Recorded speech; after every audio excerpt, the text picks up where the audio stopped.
Crew, schools, friends, anyone who's out beyond the omniverse. Thank you so much for listening. Paradox Media's Late Night in the Rockies. Secure your tinfoil hat, buckle down tight, and sleep as we soar over the rocky tops of the La Platas on the Rocky Mountain High, get some of the vortex corners, and settle down snugly at Mach 420 in colorful Colorado. It is Sunday 16th, Monday June 17th. For those of you across the pond and beyond, good afternoon, and you. And thank me this evening on Paradox Media's Late Night in the Rockies. I can't say thank you enough. I'm your host, TessaTNT, and we are broadcasting live Clubhouse tonight. If you're listening live right now, you may be listening to us on Spreaker.com under We Are Paradox Media. On KPNL Radio, you can find at kpnl-db.com or KPNL Radio at kpnl-db.etalk radio, which you can find at e.tv/radio.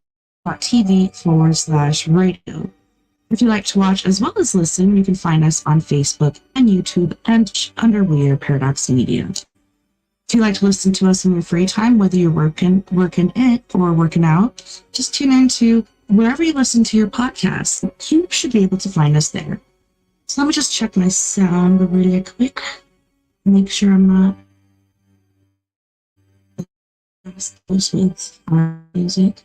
Enter a smidge. Just a smidge. So, this is my favorite time of week. It's story time with me as a TNT, and tonight we're getting to our book, The Hitchhikers Guide to the Galaxy. I'm super excited about it. I've really been enjoying this book. And yesterday, we are exactly halfway through this. So we're making good time. I feel bad because there's somebody that is waiting for this story. And, yeah. For some apparent reason, we're kind of getting looks good right now. So, I don't know. I should just quit making very quick movements. It's by Mr. Douglas Adams. He's got several names. Here's Mr. Adams himself. And yeah, I was with my girl Tass at the library, and I was just walking around killing time while she the computer, etc. And I saw one of the books, Mostly Harmless, on the shelf back window, and I was like, oh my gosh, that reminds me of one of these mystery crime shows. Actually, I think it was on Netflix, and it was called Mostly Harmless. And it's about a hiker that was found deceased in his tent. Sorry, I just had to make sure my bitty boomer was off before it scared me. Nobody knew who he was. We only knew him as Mostly Harmless because he had a different name than their original. But they eventually, through a lot of prowess and what is it called? I want to say, but it's not. Sleuthing and stuff like that on the internet, they actually found him. But yeah, if you haven't watched it, watch it. It's pretty interesting. So we are now on chapter excerpt from the Hitchhikers, page 634, 784, section 5A, entry Magrathea. Far back in the midst of time, in the great and glorious Galactic Empire, life was wild, rich, and largely tax-free. Wouldn't that be great? Mighty starships plied their wing exotic suns, seeking adventure and reward among the furthest reaches of the galaxies. In those days, and stakes were high. Men were real men, women were real women, and small free creatures from Alari or Centuri were real small creatures from, and all dared to do terrors, mighty deeds to boldly split infinitives that no man had split before, and thus was the empire forged. Many men, of course, became extremely rich, but perfectly natural and nothing to be ashamed of. Became really poor, at least no one worth speaking of. Let me just make sure my sound's working here. I just have to that I'm unmuted because sometimes I forget that. I gotta check myself before I wreck myself.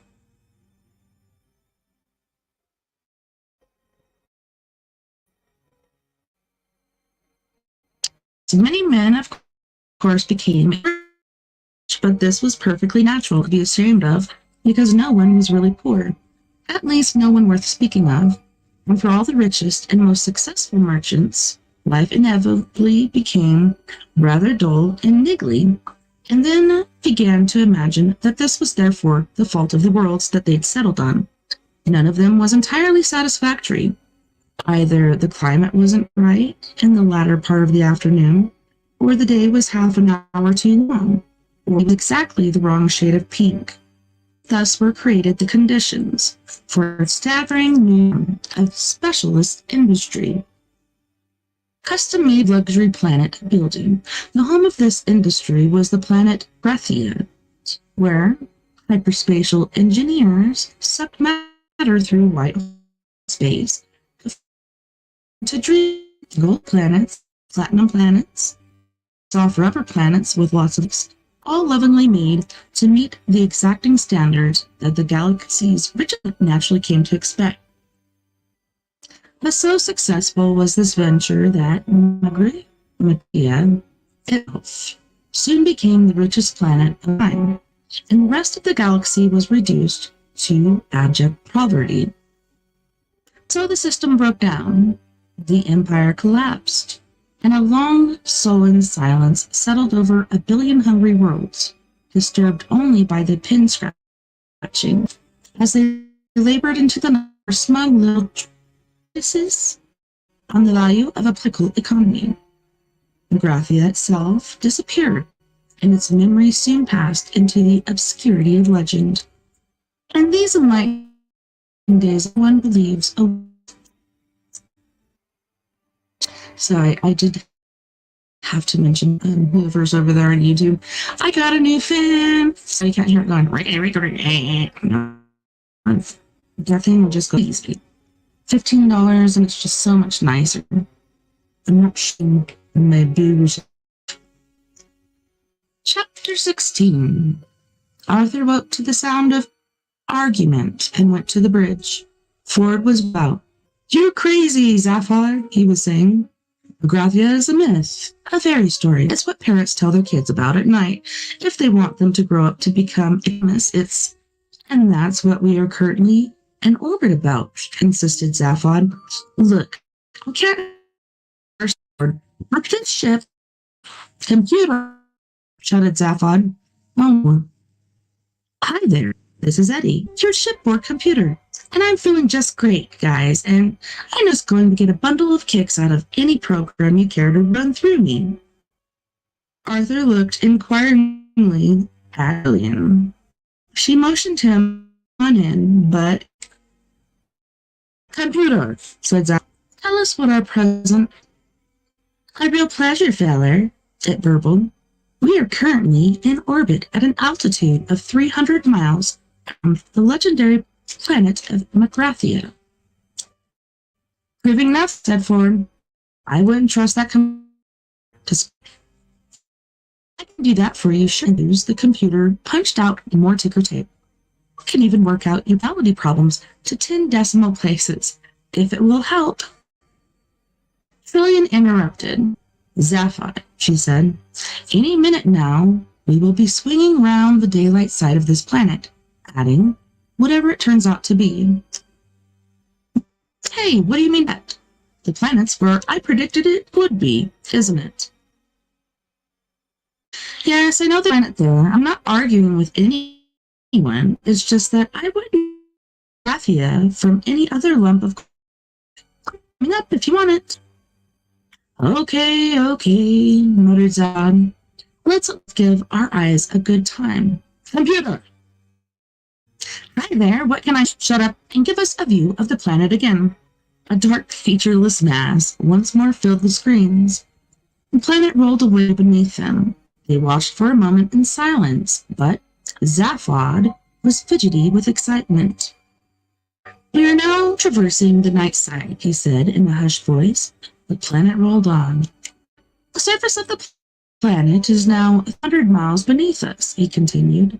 He was trying to restore a occasion to what he felt should have been a greater moment. Magrathia. He was pure skeptical reaction. Magrathia. "In a few seconds," he continued, "we should see. There." The moment carried itself.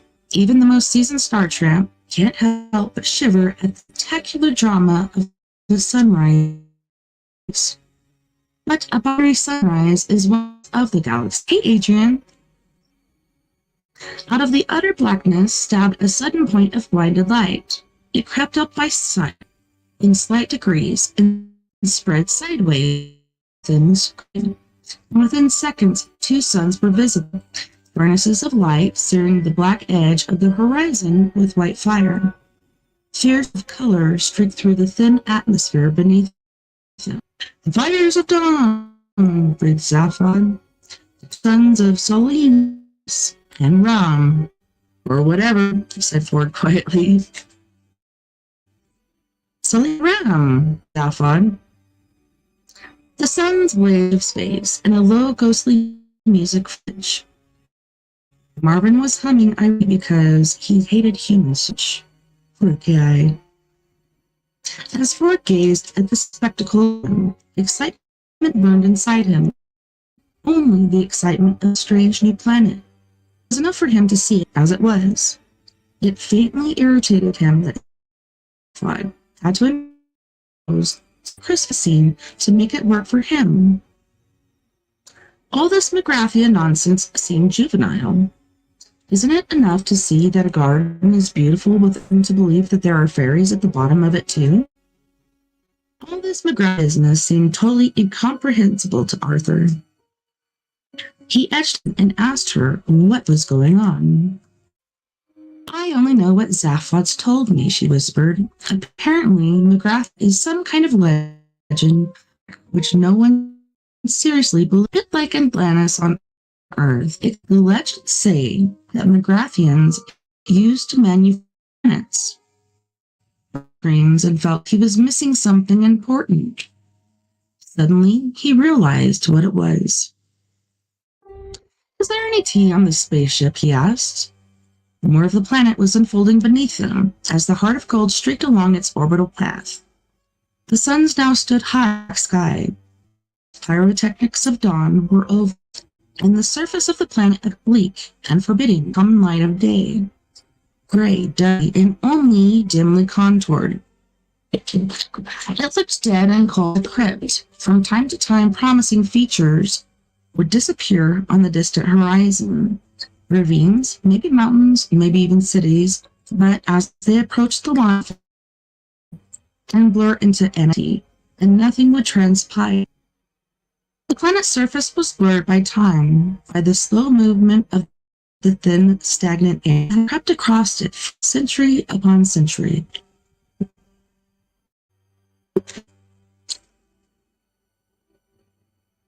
Clearly, it was very, very old. A moment of doubt came to Ford as he watched the gray landscape move. The immensity of time worried him. He could feel it as a presence. He supposing it is, said Zaphod. It isn't, continued Ford. What do you mean there? Not on the surface, said Zaph. I'm supposing there's something. You're not here for the sheer architectural archaeology of it all. What are Zaphod's head? The other one looked round to see what the first was looking at, but it wasn't looking at anything. Rich. Well, said Lee, it's part curiosity, partly a sense of fear, but mostly I think it's the fame and the money.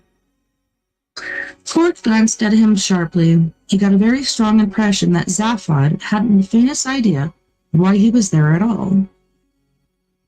You know, I don't like that look of that at all, said Trilly.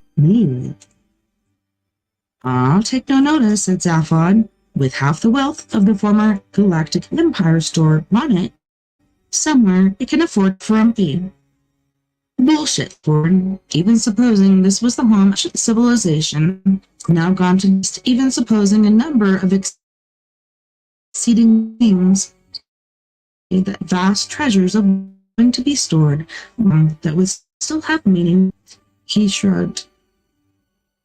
I think it's just dead planet, he said. The suspense is killing me, said Arthur testily.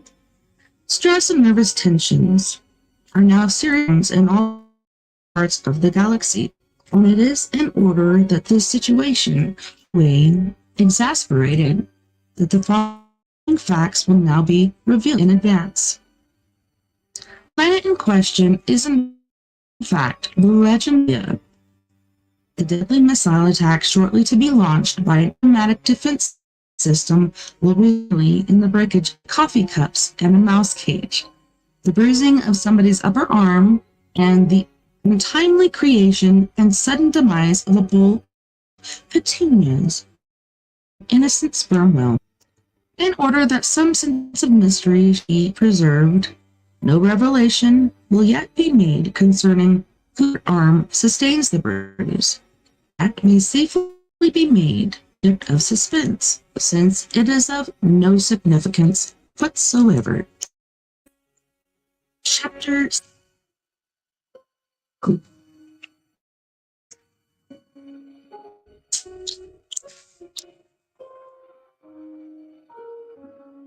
After a fairly shaky start to the day, Arthur was beginning to reassemble himself from the shell-shocked fragments the previous day had left him with. He had found a nutrimatic which had provided him with a plastic cup filled with liquid that was almost, but not entirely, unlike tea. The function was very interesting. When the drink was pressed, it made an instant, highly detailed examination of the subject's taste buds. Spectroscopic of the subject's metabolism, tiny experimental signals down the neural pathways to the taste centers of the subject's brain to see what was likely to down well. However, No one quite why it did this because it invariably delivered a cup full of liquid that was almost, but not quite, entirely.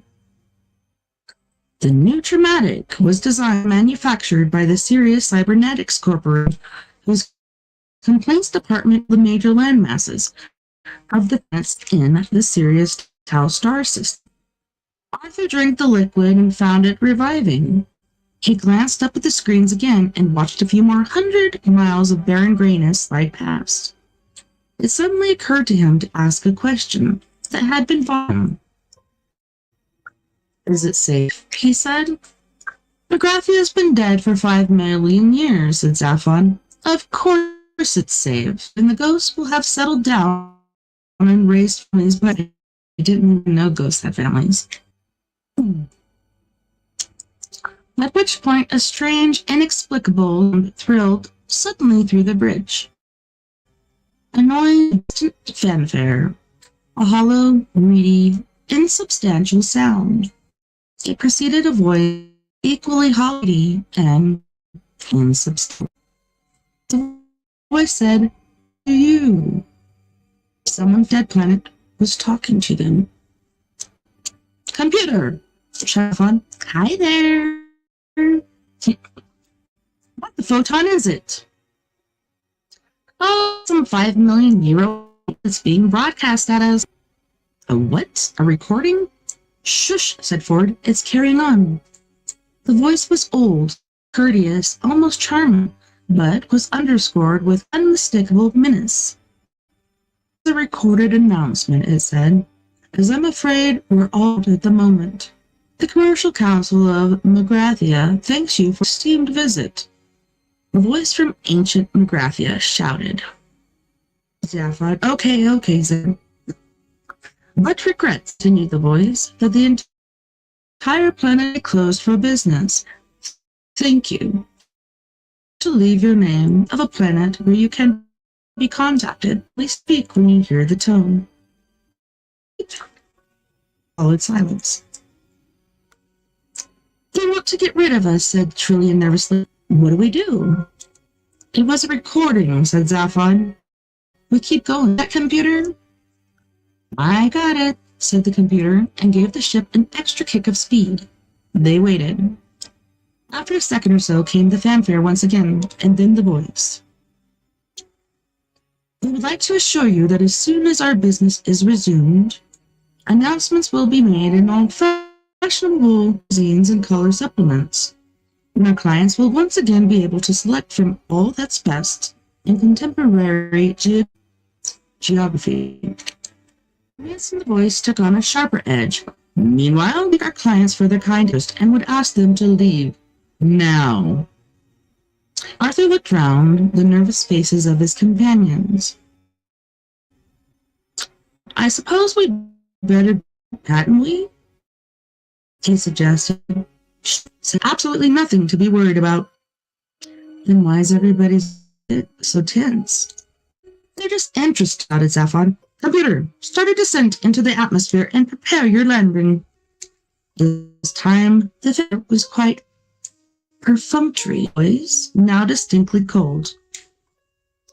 It is most gratifying, it said, that your enthusiasm for continues unabated, and so we would like to assure you that the guided missiles currently converging with your ship are part of a special service extended to all of our most enthusiastic clients. And the fully armed nuclear warheads are, of course, merely a courtesy detail. We look forward to them in future life. Thank you. The voice. Oh, said Arthur. Oh, said Ford. Look, said Zaphon. Will you get into your head? The recorded message. It's millions of years old. It doesn't apply to us, did it?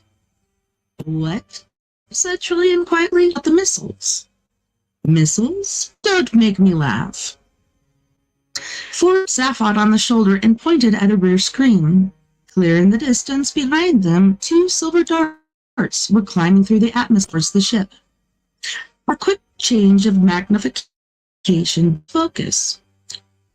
2 rockets thundering through the sky. The suddenness of it was shocking.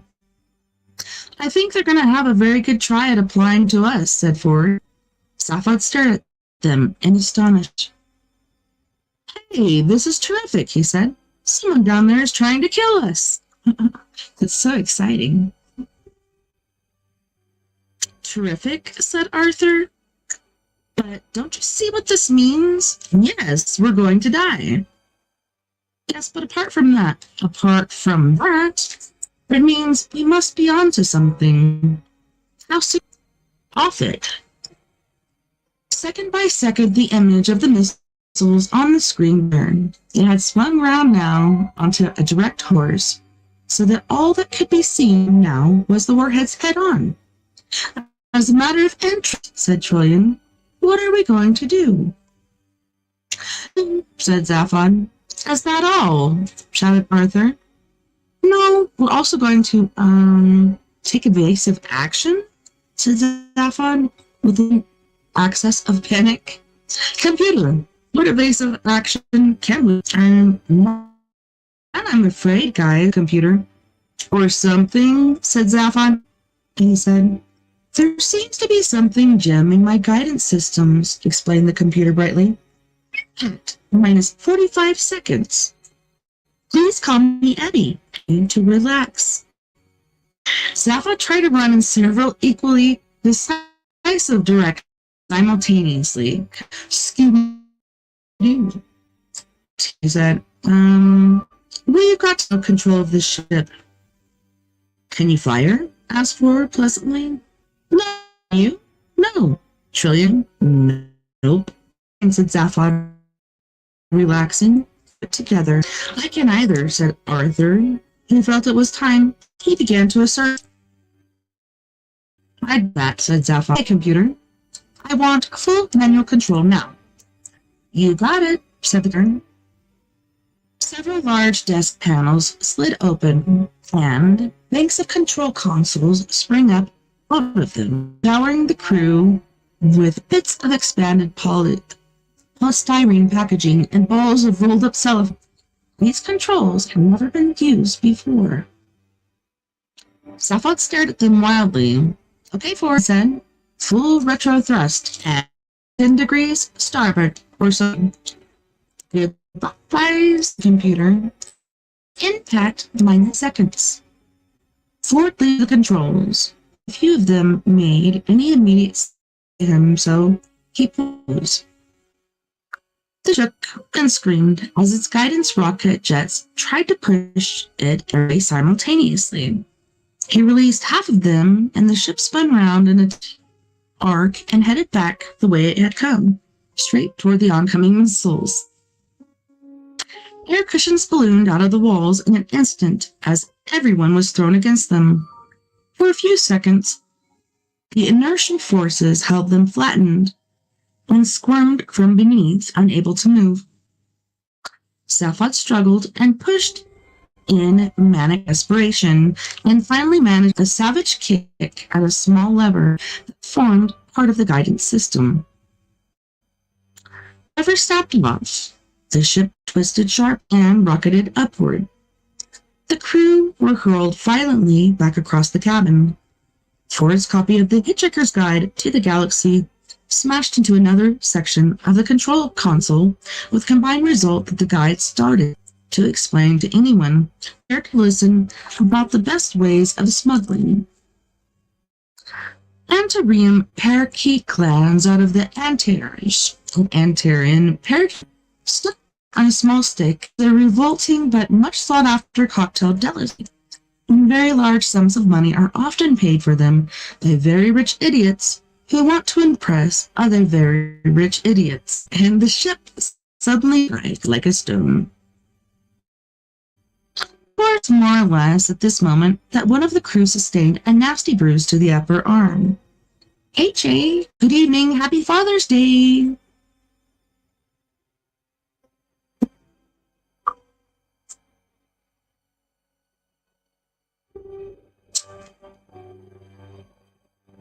This should be emphasized because, as has already been revealed, they escape otherwise completely unharmed.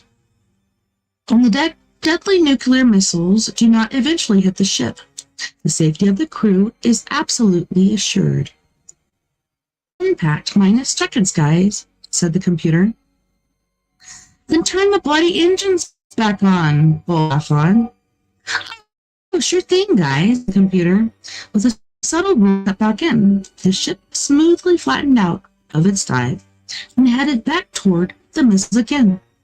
The computer started to sing. When you walk through the storm, it whined nasally. Hold your head up high. Zaphod screamed at it to shut up, but his voice was lost in the din of what they quite naturally assumed was approaching destruction. And be afraid of the dark, Eddie willed. The ship, in flattening out, had in fact flattened out upside down and lying on the ceiling as they were. It was now totally impossible for any of the crew to reach the guidance systems.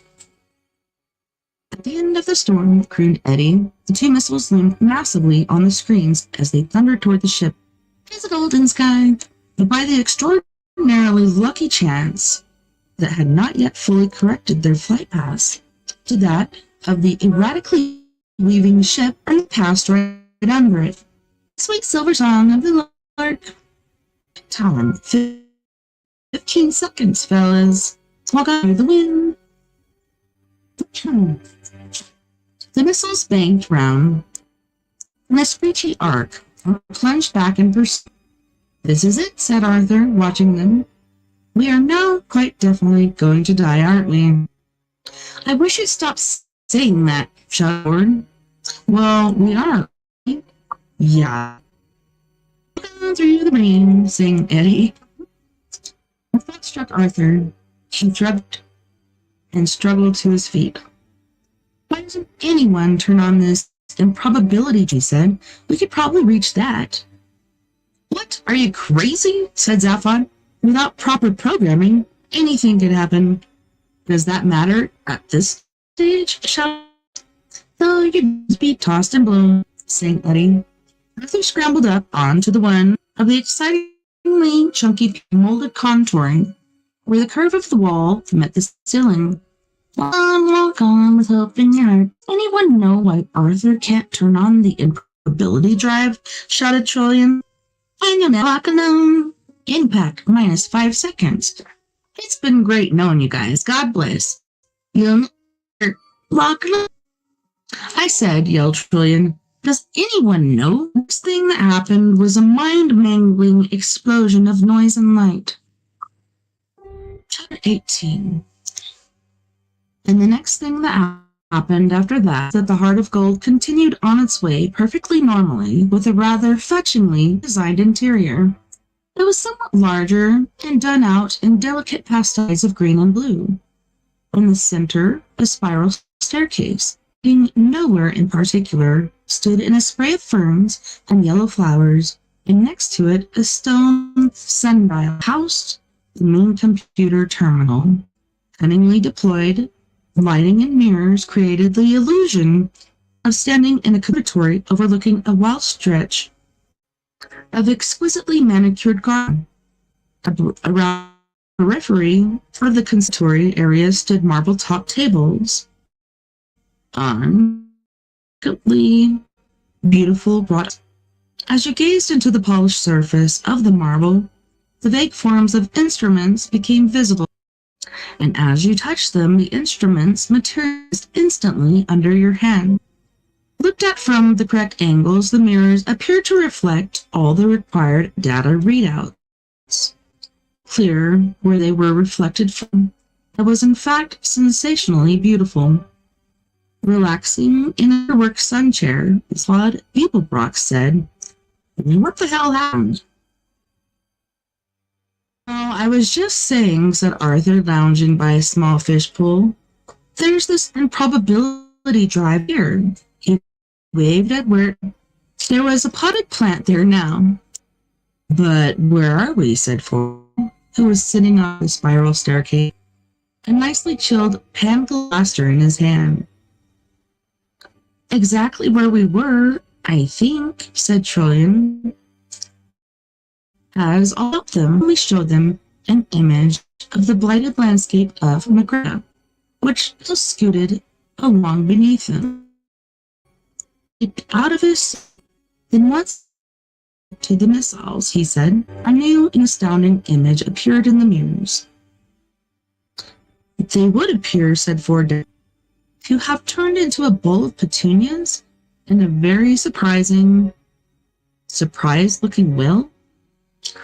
Then cut in Eddie, who hadn't changed a bit, of 8,767,128 to 1. Stafford stared at Arthur. Did you think of that, Earthman? He demanded. What, said Arthur? All I did was... That's very good thinking, you know. Turn on the improbability drive for a second without frustrating the proofing screens. Hey, kid, you just saved our life. Oh, said Arthur. Well, it was nothing really. Was it, said Zaphon. Oh, well, forget it then. Okay, computer, take us into land. I said forget it. Another thing forgotten was the fact that, against all probability, a sperm had suddenly been called into existence several miles above the surface of an alien planet. And since this is not a natural for a well, this innocent creature had very little time to come to terms with its identity as a well before it then came to come to terms with not being a well anymore. This is a complete record of its thought from the moment it began its life till the moment it ended it. What's happened? Thought. Excuse me, who am I? Hello? Why am I here? What's my purpose in life? What do I mean by who am I? Calm down now. Oh, this is an interesting sensation. What is it? It's a sort of yawning sensation in well, I suppose I'd better start finding names for things I want to make anything, and think of what I shall call an argument. I shall call my stomach. Oh, it's wrong. And what about this whistling, roaring sound going past? When I'm suddenly going to head. Perhaps I can call that wind. Is that a good name? It'll do. Perhaps I can find a better for it later when I found out what it's for. It must be something very important because there certainly seems to be a hell of a lot of it. What's this thing? This, let's call it a tell? Yeah, tell. Hey, I can really throw pretty good, can I? Oh, it feels great. Doesn't seem to achieve very much, but I'll probably find out what it's for later on. Now, have I built up a coherent picture of things yet? No, never mind. Hey, this is really exciting. So much to find out about. So much to look forward to. I'm quite dizzy with anticipation. Or is it wind? There's a lot of that now, isn't there? And wow, hey, what's this thing suddenly coming towards me very fast? So big and flat and round. It's a big, wide, sounding like, round? Ground? That's it. That's a good name. Ground. I wonder if it will be friends with me. And the rest, after said, once. That's terrible. Curiously enough, the only thing that through the mind of the bowl of petunias was, oh no. Many people have speculated that if we knew exactly why the petunias had thought that we could know a lot more about the nature of the universe than we do now. Chapter 19.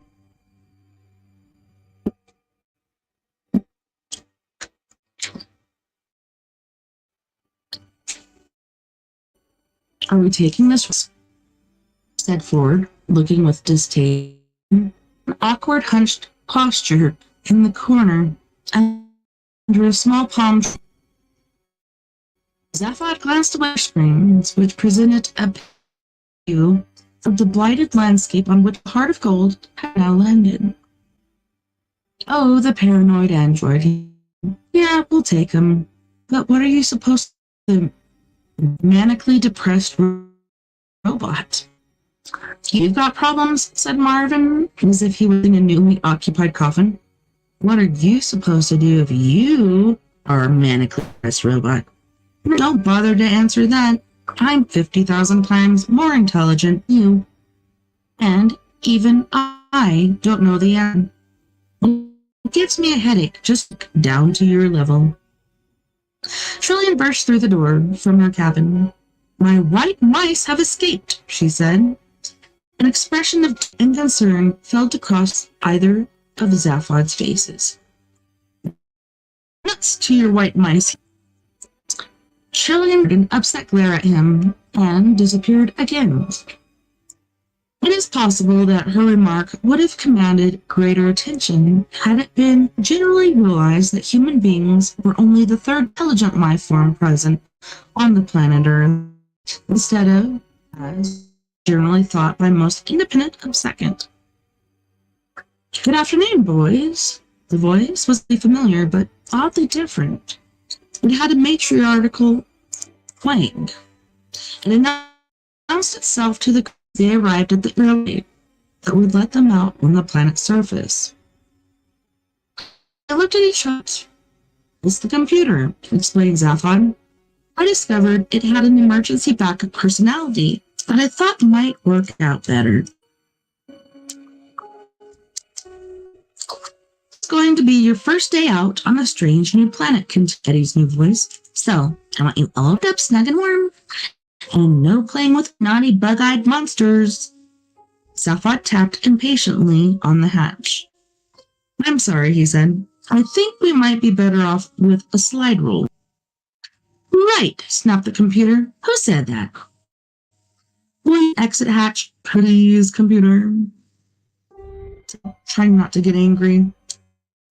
Not until whoever said that owns up.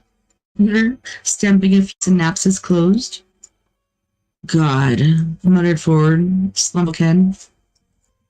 He started to count to 10. He was desperately worried that one day sentient life forms would forget how to do it only by counting cold their independence of computing, said Eddie sternly. Computing, Zaphod. I'm waiting. You can wait all day if necessary. Computer, said Zaphod again, who had been trying to think of some subtle piece of reasoning the computer down with and had decided not to bother on its own ground. If you don't open that exit hatch, this moment I shall zap straight off to your major databanks and reprogram you with a very large axe, got it? Eddie, shocked, paused and considered this. Ford carried on, counting quietly.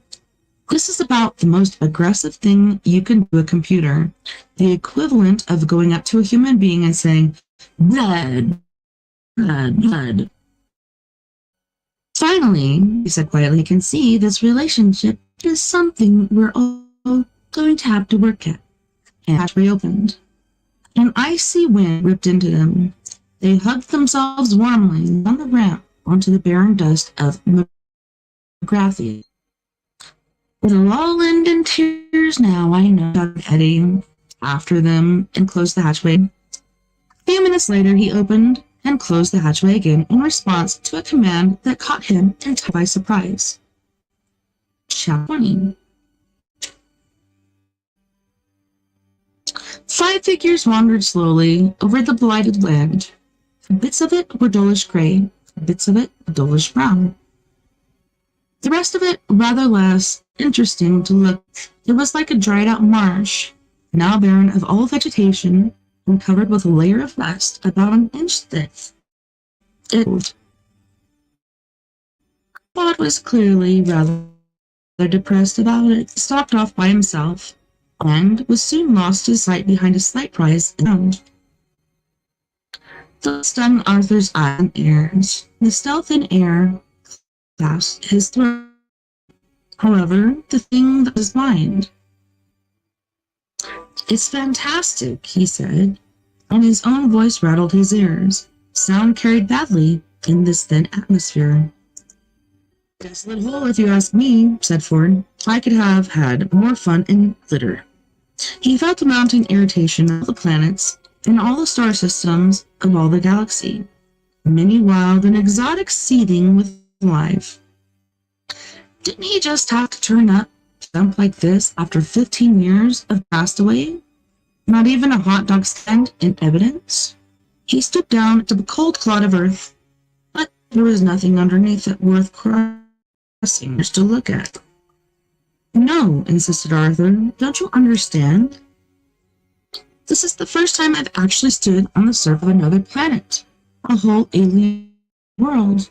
Such a dump, though. Trillian hugged her, shivered and frowned. She was warm. She saw a slight unexpected movement out of the corner of her eye. As she glanced in that direction, all she could see was the still and silent 100 yards or so behind them. She was relieved when a second or so later they caught sight of Zaphod standing on top of a ridge of ground and waving to them to come and join him. He seemed to be excited, but they couldn't clearly hear what he was saying because of the thinnish atmosphere and the wind.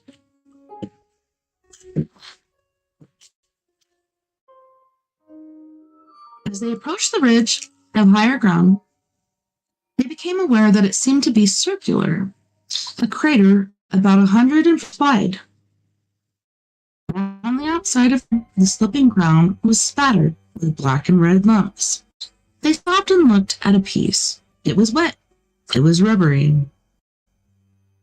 With horror, they suddenly realized that it was fresh whale meat. Yummy. At the top of the crater's lip, Zaphod looked to the crater. In the center lay the exploded carcass of a lonely sperm whale that hadn't lived long enough to be disappointed with its lot. The silence was disturbed by the solitary alien's throat. I suppose there's no point in trying it, murmured Arthur, and then he hadn't. Come, said Zaphod, and started back down into the crater. What, down there? Said Trillian with severe distaste. Yeah, said Zaphod, come on, I've got something to show you. Wicked, said Trillian. Not, said Zaphod, something else, come on. They all hesitated. Come on, insisted Zaphod. I found a way in. In, said Arthur in horror. Into the interior of the planet, an underground passage.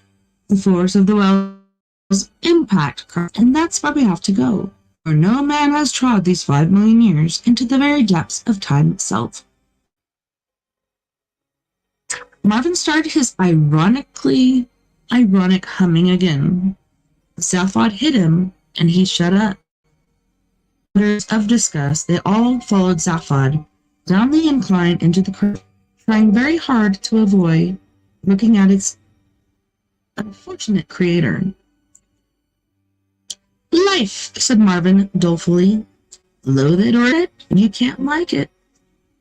The ground had been caved in where the well had hit it, revealing a network of galleries and now largely obstructed by collapsed rubble and entrails. Zaphod had made a start clearing away into one of them, but do it rather faster.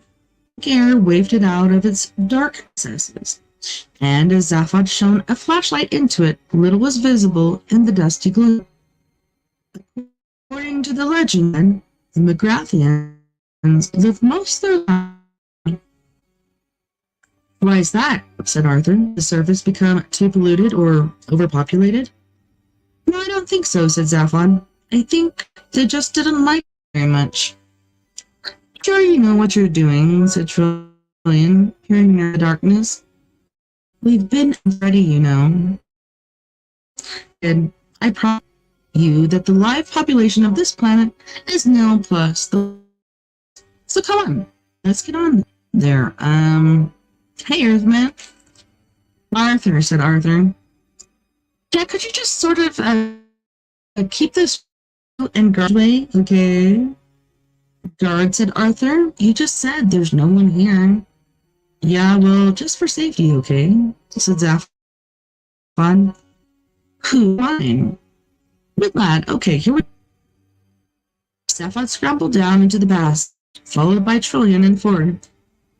Oh, I hope you all have a really miserable time, complained Arthur. Don't worry, assured him. They will. In seconds, they disappeared from view. Arthur stamped around in huff and then decided 12's graveyard is not, on the whole, a good place to stamp around in. Arvind eyed him balefully for a moment and turned himself off. Sapphire marched quickly down the passageway, nervous as hell, but trying to hide it by striding purposefully. He flung the beam around. The walls were dark tiles and were cold to the touch, the air thick with decay. There, what did I tell you? He said. An inhabited planet, Magrathia, and he strode on through the dirt and debris that littered the tile floors. Trillian was reminded unavoidably of the London Underground, was thoroughly squalid. At intervals, the tiles gave mosaics, some angular patterns and bright colors. Trillian stopped and studied one of them, but could not interpret the sense in them. She called to Zaphod. Wait, have you any idea what these strange symbols are? I think they're just strange symbols, Zaphod, hardly glancing back. Trillian shrugged and hurried after him. From time to time, we led either to the left or into smallest chambers, which Ford discovered to be full of derelict. He dragged Zaphod into one of a look. Trillian followed. Look, said Ford. This is Magrathia? Yeah, said Zaphod. And we heard the voice. Okay, so if what the Magrathia for the moment, what you have so far said nothing about is how in the galaxy you found it. You didn't just look it up in the Star Atlas, that's for sure. Research lives, detective work, okay, guesses, easy. And then you stole gold, look for it. I stole it to look for things. A lot of things, said Ford in surprise. Like what? I don't know. What? I don't know what I'm looking for. What? Because I think because if I knew, I wouldn't be able to look for them. What? Possibility I haven't ruled out yet, quietly. I only know as much about myself as my mind can work out conditions, and its current condition good. For anything, as Ford gazed at Zaphod with a mind suddenly full of worry.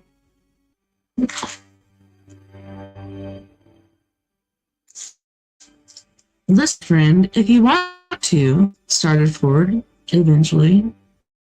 No, wait, I'll tell you something, said Zaphod. I free will a lot. I get an idea to do something, and why not? I do it.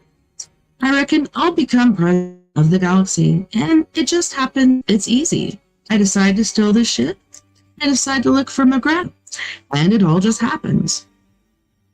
I work out what can best be done, right? It's like having a credit card. Keeps on working, though you never send off any checks. And then, why did I want to do something?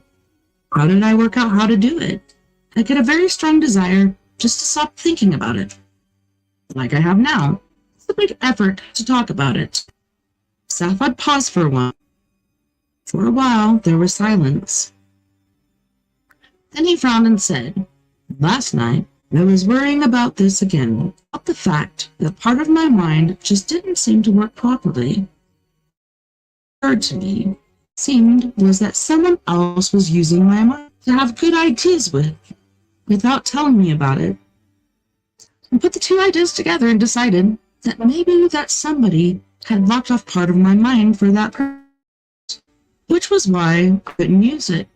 There was a way I could check. I went to the ship's and plugged myself into a cephalographic screen. I went through every major screening test on my heads. Yes, I had go through government medical officers before nomination for presidency could be properly applied. They showed up nothing unexpected at least.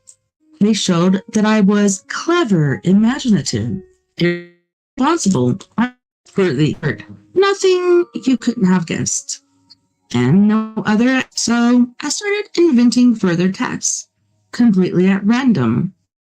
Nothing.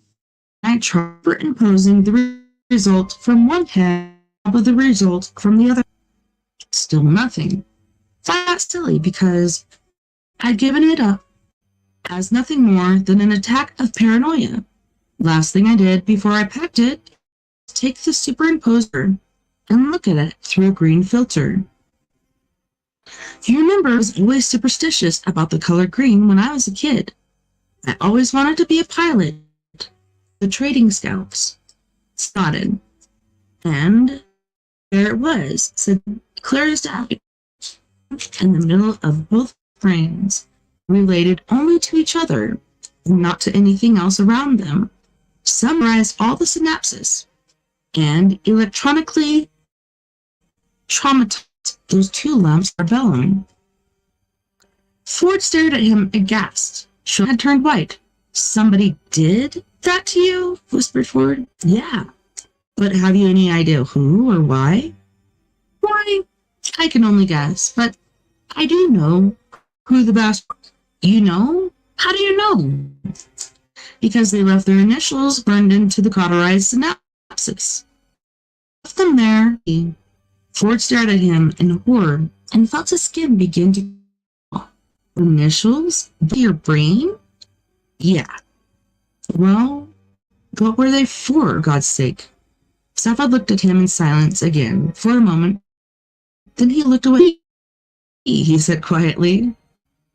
A moment, a steel shutter slammed down behind them, and gas started to pour into the chamber.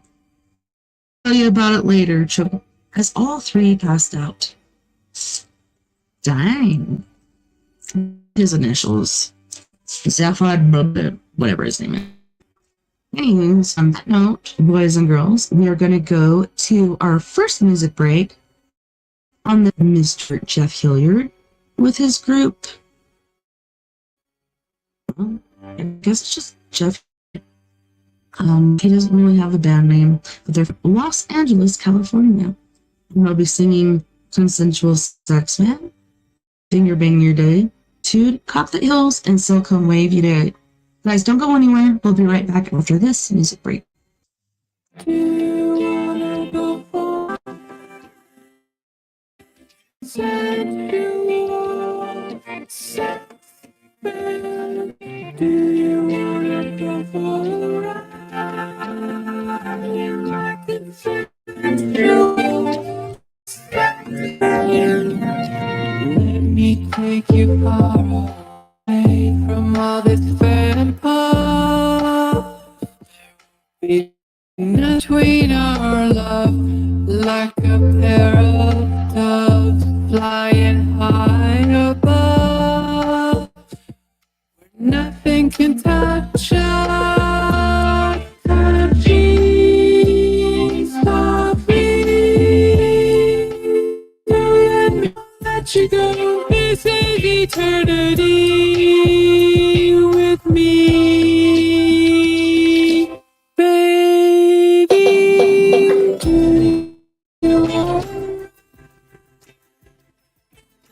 Sensual sex, man.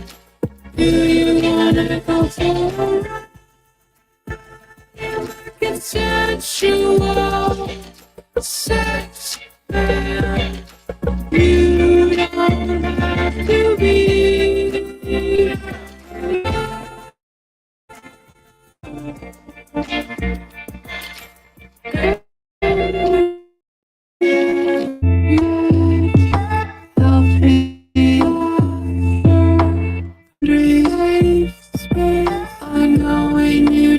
Consent, passion, happily you will be.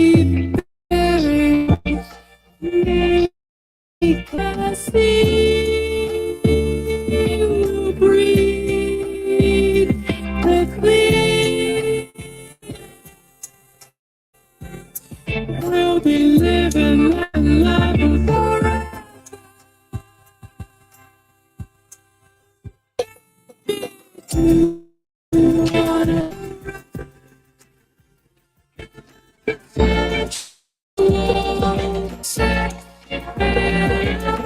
Do you wanna go for a ride?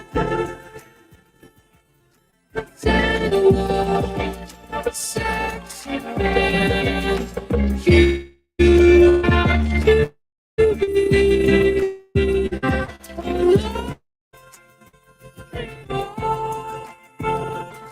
We will be together.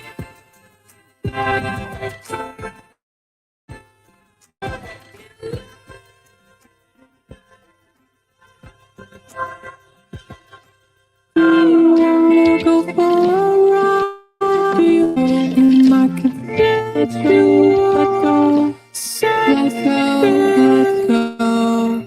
Let's go, let's go. Oh, let's go. Just get in the van.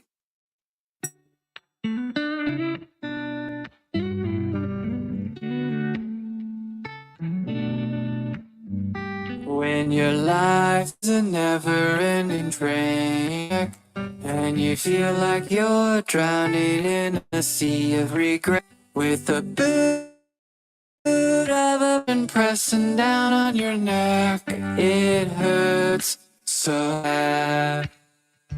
When your overwhelming hatred kills your desire, and reality looking like a dumpster fire, you start bitching to me, but you're bitching to why you don't need to be so mad. 'Cause sometimes we hurt, sometimes we cry, sometimes we're sure there's no reason to try. When the whole world's completely insane, open your heart, stand up and sing.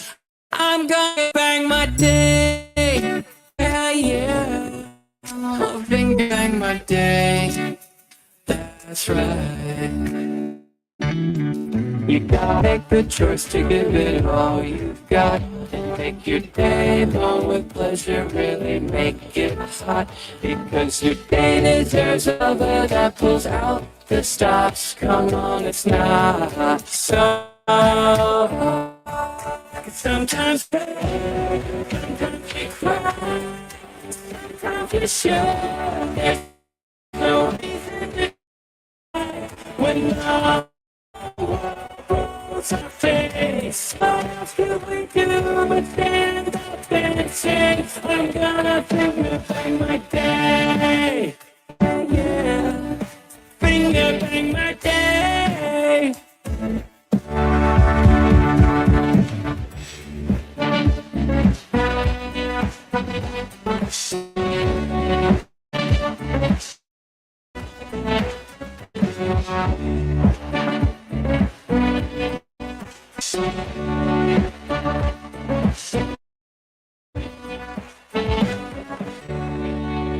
Hey, what are we?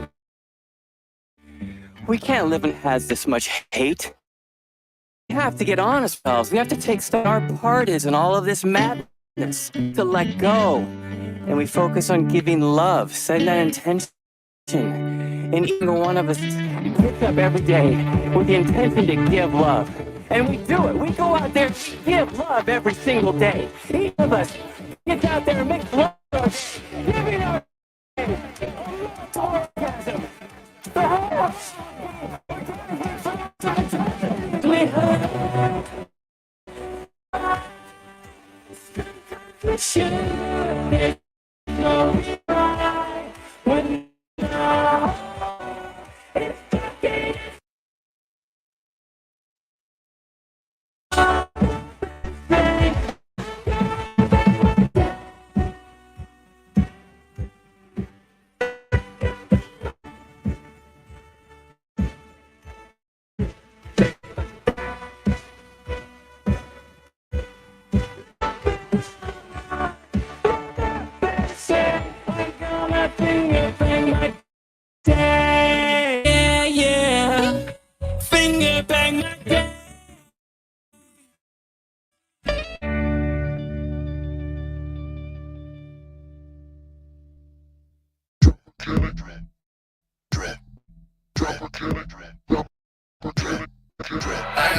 the moves, got that multitude. You think it's wrong? To hit you like that. Check these moves. Looking sweet on me. Look at him chasing me, showing me that ass. And I bang up the snatch. I do this shit for free. Go down your mom till 3. She's taking stuff like it's history. I can't maneuver you with that dude. You feel like I to come to you. I'm straight to the point. She shows me gratitude. So what you like it? Yes, it's just your attitude. Double Billy Lamborghini, all up in a silly little yellow polka dot bikini. I got all the moves. I got that multitude. Take it from. Fuck that. Double Billy Lamborghini, all up in a silly little yellow dot bikini. Check it all the moves. You need a multitude. Alligator, double Billy Lamborghini, all up in a silly little yellow polka dot bikini. You're like butter not cutting up panini. So climb back to your pouch like a rolling genie. These roads, these power cannot be just in any spot. So you can have a studio with all these spots. You like my style, but you can't do what you're not, neighbor. I got that multitude. You think I can dance with that? Check it all the moves. You know multitude. Cut it.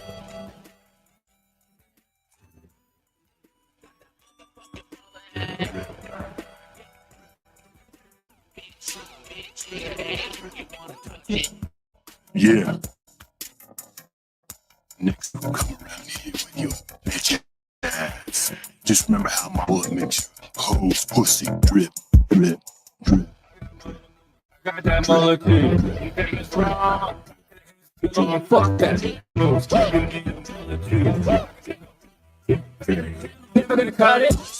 I got that molecule. You think it's wrong? Fuck that. Never gonna cut it.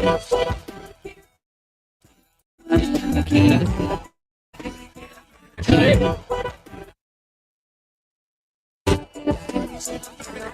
Never gonna cut it. Some more, bitch.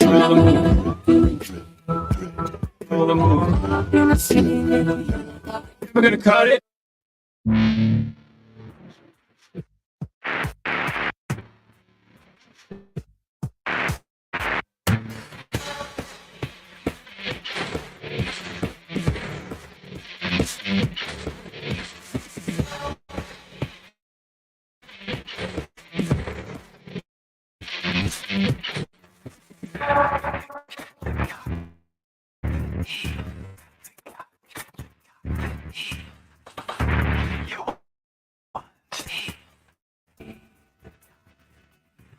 Yes.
No one will ever believe you.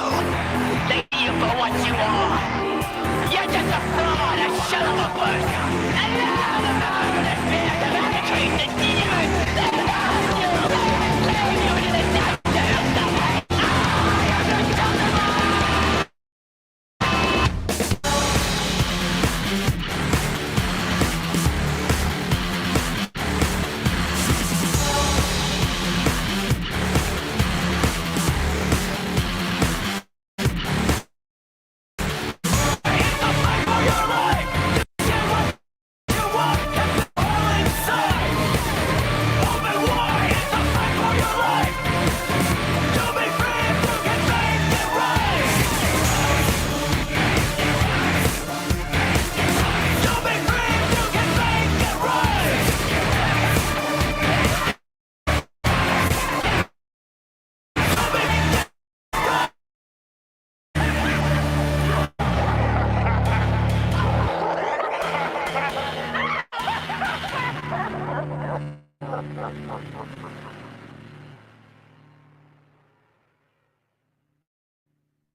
I just got a package.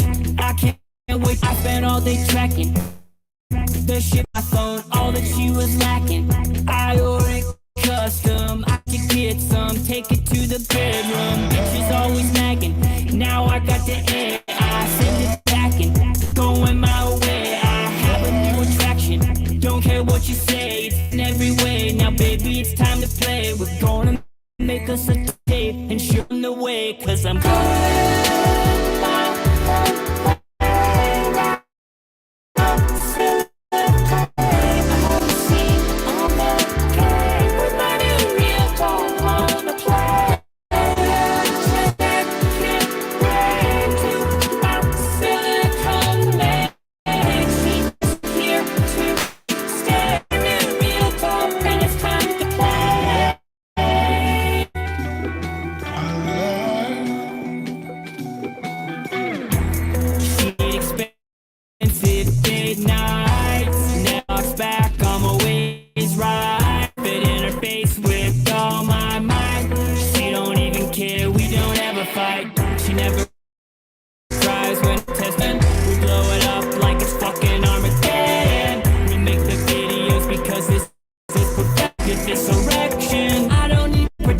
cause I'm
Hello? All right, we're back. Thanks so much for joining me this evening on We Are Paradox Media's late night. I was trying to figure out the sound for the music on break there, but it's hard to tell when it's live what it's going on.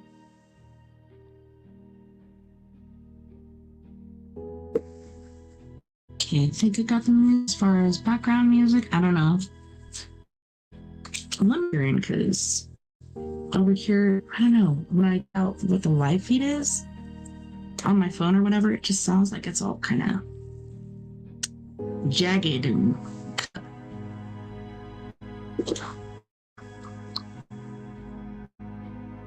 Chapter 21.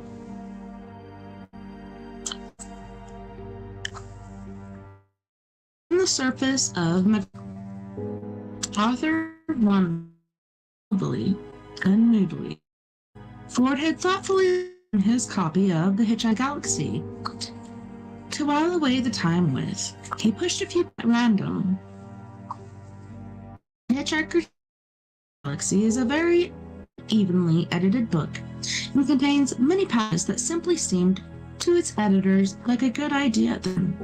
One of these, the one that Arthur came across, supposedly relates the experiences of one V. Wujagig, a quite young University of Megalon, pursued a brilliant academic career studying ancient philology, transformational ethics, and the wave of harmony of historical perception. And then, after a night of drinking, pan-galactic gargle blasters with Zavrod Beeblebrox, became increasingly obsessed with the problem of what had happened to all the ballpoints he'd bought over the past few years. A long period of research during all the major centers of ballpoint loss throughout the sea, and eventually came up with a quaint little theory which quite caught the public imagination at the time. Somewhere in the cosmos, along with all the planets inhabited by humanoids, fishoids, walking treeoids, and superintelligent of color blue, there are also a planet entirely given over to ballpoint life forms. And it was to this planet the unattended ballpoints would make their way, slip quietly through wormholes and to a world where they knew they could enjoy a ball-pointed lifestyle. There's a highly ballpoint-oriented line, and generally leading the ballpoint equivalent of the good life. And as theories go, this was all very fine and pleasant until Vít Vujagig suddenly claimed to have found this planet, and to have worked there for a while driving a limousine for a family of cheap green retractables. Whereupon he was taken away, locked up, wrote a book, and was fined into tax exile. This is the usual fate reserved for those who are determined to make fools of themselves in public. An expedition was sent to the spatial coordinates that Vujagig had claimed for his planet. They discovered a small asteroid inhabited by a solitary old who claimed repeatedly that nothing was true, though he was later discovered lying. There did, however, remain the question of the mysterious Altarian dollars paid yearly into his Grantisvogen bank account, and of course Zathrox's highly profitable second-hand ballpoint business. Arthur read this and put the book down.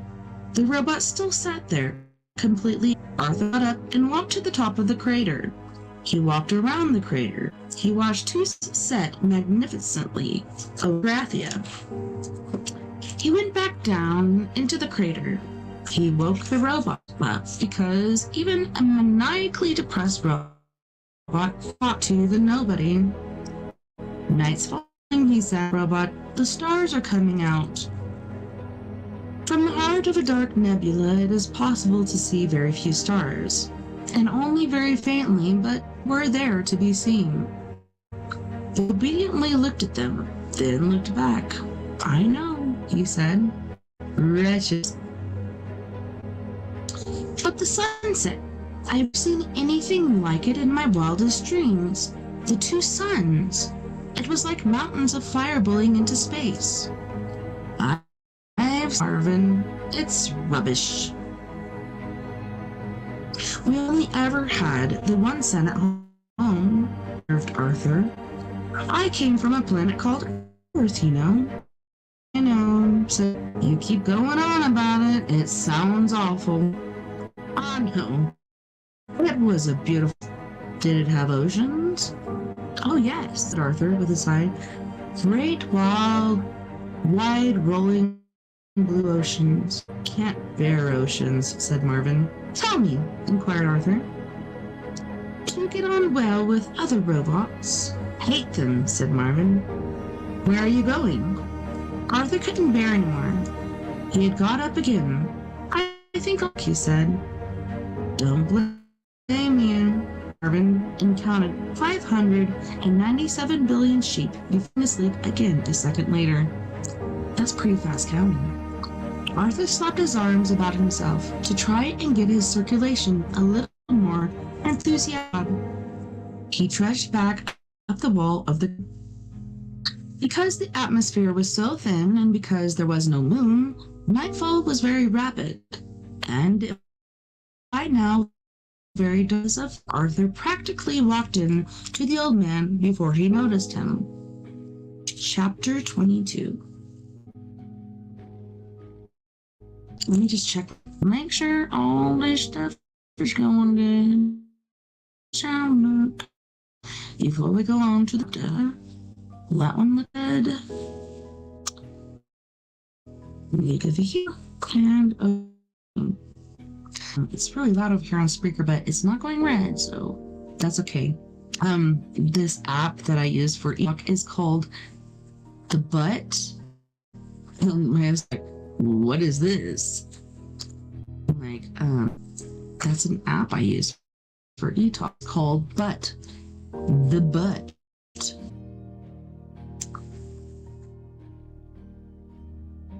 Which is through Airtime Pro. But here's Chapter 22. He was standing with his back to Arthur, watching the very last glimmers of light sink into blackness behind the horizon. He was tallish, elderly, and in a single long gray robe. When he turned, his face was thin and distinguished, careworn, not unkind. The sort of face you would happily bank with, but he didn't it, not even to react to Arthur's yelp of surprise. Eventually, the last ray vanished completely, and he turned his face. His face was still illuminated from somewhere, and then Arthur looked for the source of the light. He saw that a few yards a small craft of behind. A smaller craft, Arthur guessed. It shed a dim light around it.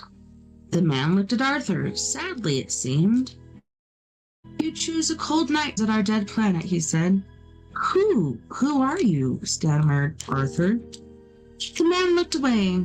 Again a look of sadness seemed to... "My name is not important," he said. He seemed to have something on his mind. Conversation, something he felt he didn't have a brush at. Arthur felt awkward. I'm sorry. I'm gonna turn this camera off really quick because I gotta wipe my nose and you guys don't want to see this. He startled me. Henry looked around to him again. Slightly raised his eyebrow. He said. "I startled me. Do not be, I will not harm you." Arthur frowned at him. "But you shot at us. There were missiles." The man gazed into the pit of the slight glow from Marvin's eye cast very faint red shadows, huge carcass of the whale. I feel bad for that whale. Like, thoughts and stuff as he died. and he just seemed like such a sperm whale.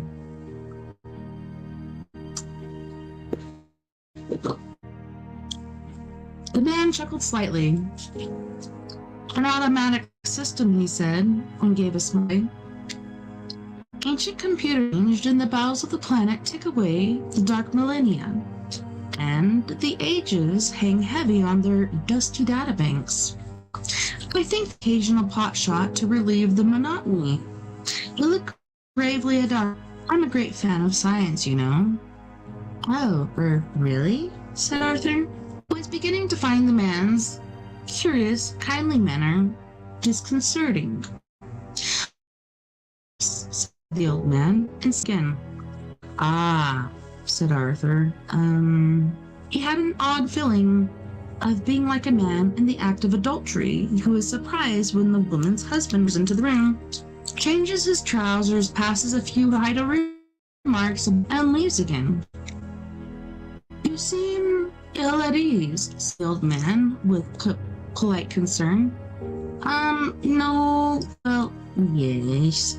Actually, you see, we weren't really expecting to find anybody about, in fact. I sort of gathered that you were all dead or something. Dead? Said the old man. Gracious me, no. We have but slept. Slept? Said Arthur. Yes, through the economic recession, you see. Apparently about whether Arthur understood a word he was talking about or not. Arthur prompted again. Economic recession? Well, you see, 5 million years ago, the galactic economy collapsed, seeing that the custom-built planets are something of a rare commodity, you see, he looked at Arthur. You know, we built planets, do you? He asked. Well, yes, he said. I sort of gathered. Fascinating trade, said the old man, and a wistful look came into it. Doing the coastlines was always my favorite. Used to have in little bits of forts. So anyway, he said, trying to find his thread again. The recession came and we decided it would save a lot of bother if we do it. And the computers us when it was all over. The man stifled a very slight yawn and continued. The computers were index linked to the stock market, so will be revived when everybody else had rebuilt the economy to afford our rather expenses. Arthur, a regular Guardian reader, deeply shocked at this. That's a pretty unpleasant way to behave, isn't it? Is it? Asked the old man mildly. I'm sorry. Touch. He cratered. Robot yours? He said. No. Metallic voice from the crater. I'm mine. Oh, I don't know. I actually like this. It's funny. It's like Eeyore, but with a little bit of attitude. If you'd call it a robot, muttered Arthur. Sort of an electronic sulking machine? Bruce, said the old man. Arthur was quite severe, a note of decision suddenly present in the man's voice. He called in, who crawled up the slope, making a big show of being lame, which he wasn't. Second thoughts, said the old man. You must come with me. Great things are afoot. He turned towards his which, though no had been given, now drifted quietly toward them through the dark. Arthur looked down at Marvin, who now made a big show of turning round laboriously, and trudging off down into the crater again, muttering sourly to himself. Come, called. Come now, or you will be late. Late? Said I. What for? What is your name, human? Dint, said Arthur.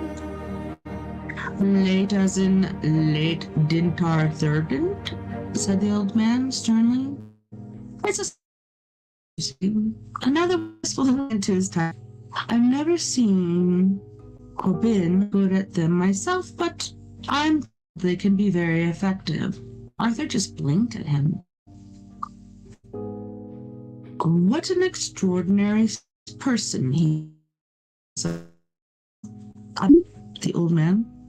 Oh, nothing. I'm sorry, said Arthur in a bit. All right, where do we go? In my air car, said the old man, motioning Arthur to get into the craft. Settled silently now. We're going deep into the bowels of the planet where our evil race is being revived from its 5-year slumber. Gracia awakes. Arthur shivered terribly as he seated himself next to the old man. The strangeness of the bobbing movement of the craft as it soared quite unsettled. He looked at the old man, his face illuminated by the glow of tiny lights in the instrument panel. Excuse me, what is your name, by the way? My name? Said the old man, and the same distant sadness came into his face again, but paused. My name, he said, is Slarty Barkfast. Arthur, I beg your pardon, he sputtered. Slarty Barkfast, repeated the old man quietly. Slarty. The old man looked at him gravely. I said it wasn't, he said. The air car sailed through the night. Chapter 23.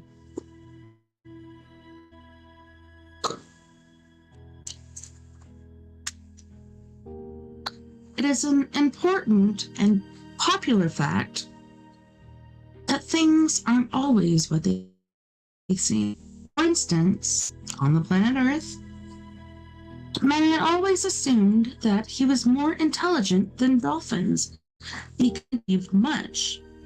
The Will, New York, wars, and so on, while all the dolphins had never done as much out in the water having a good time. Oh my gosh, if you know about dolphins, you know they do a lot more than that. Those guys are, even though I love them, and I've loved them for long, I've learned some very ugly and perverse things about them. It scares me. Anywho,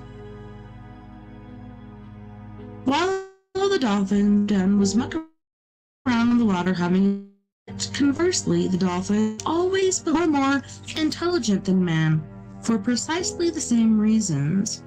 Curiously enough, the dolphins had long known of impending destruction of the planet Earth and had made many attempts to alert mankind to the danger, but their communications were misinterpreted as amusing attempts to punch footballs or whistle for tidbits. So they eventually left the Earth by their own means shortly before the Vogons arrived. The last ever dolphin message was misinterpreted as a surprisingly sophisticated attempt to do a double backward somersault through hoop whilst the Star-Spangled Banner played. But in fact the message was this: so long and thanks for all the fish. In fact, there was only one species on the planet more intelligent than dolphins, and they spent a lot of their time in behavioral research laboratories, running around in circles and conducting frighteningly elegant and subtle experiments on man. The fact that once again, man completely interpreted this relationship was entirely according to these creatures' plans. I'm thinking these maybe nieces? Chapter 24. Silently, their car coasted through the cold dark months. A single soft glow of light that utterly alone in the deep Magrathian night. It sped swiftly. Arthur's companions seemed sunk in its own thoughts, and when Arthur tried to engage in conversation again, he replied by asking if he was comfortable enough, and then left it at that. Arthur tried the speed at which they were traveling, but the blackness outside absolute, and he was denied reference points. The sense of motion was so soft and slight, I almost believe they were hardly moving at all. Then a tiny glow of light appeared in the far distance and was grown so much in size that Arthur realized it was traveling toward them at a colossal speed, and he tried to make out what sort of craft it might be. He peered at it, but was unable to discern any clear shape. And suddenly, in alarm, as the air car dipped sharply and headed downward in what seemed certain to be a collision course. Their relative velocity seemed unbelievable, and Arthur had hardly time to draw a breath before it was all over. The next thing he was aware of was insane silver that seemed to surround him. He twisted his head sharply. "Hey, Mort, how's it going? Good to see you." "I'm reading one of our favorite books." Let me know if the sound's okay, because sound has been waiting. Anywho's. He twisted his head sharply round, and a small black point went rapidly into the distance between them, and it took him several seconds to realize what had happened. They had plowed a tunnel in the ground. The colossal speed had been their own, relative to the glow of light, which was stationary, a stationary hole around the mouth of the tunnel. The insane blur of silver was circular wall of tunnel down which they were shooting, apparently at several hundred miles per hour.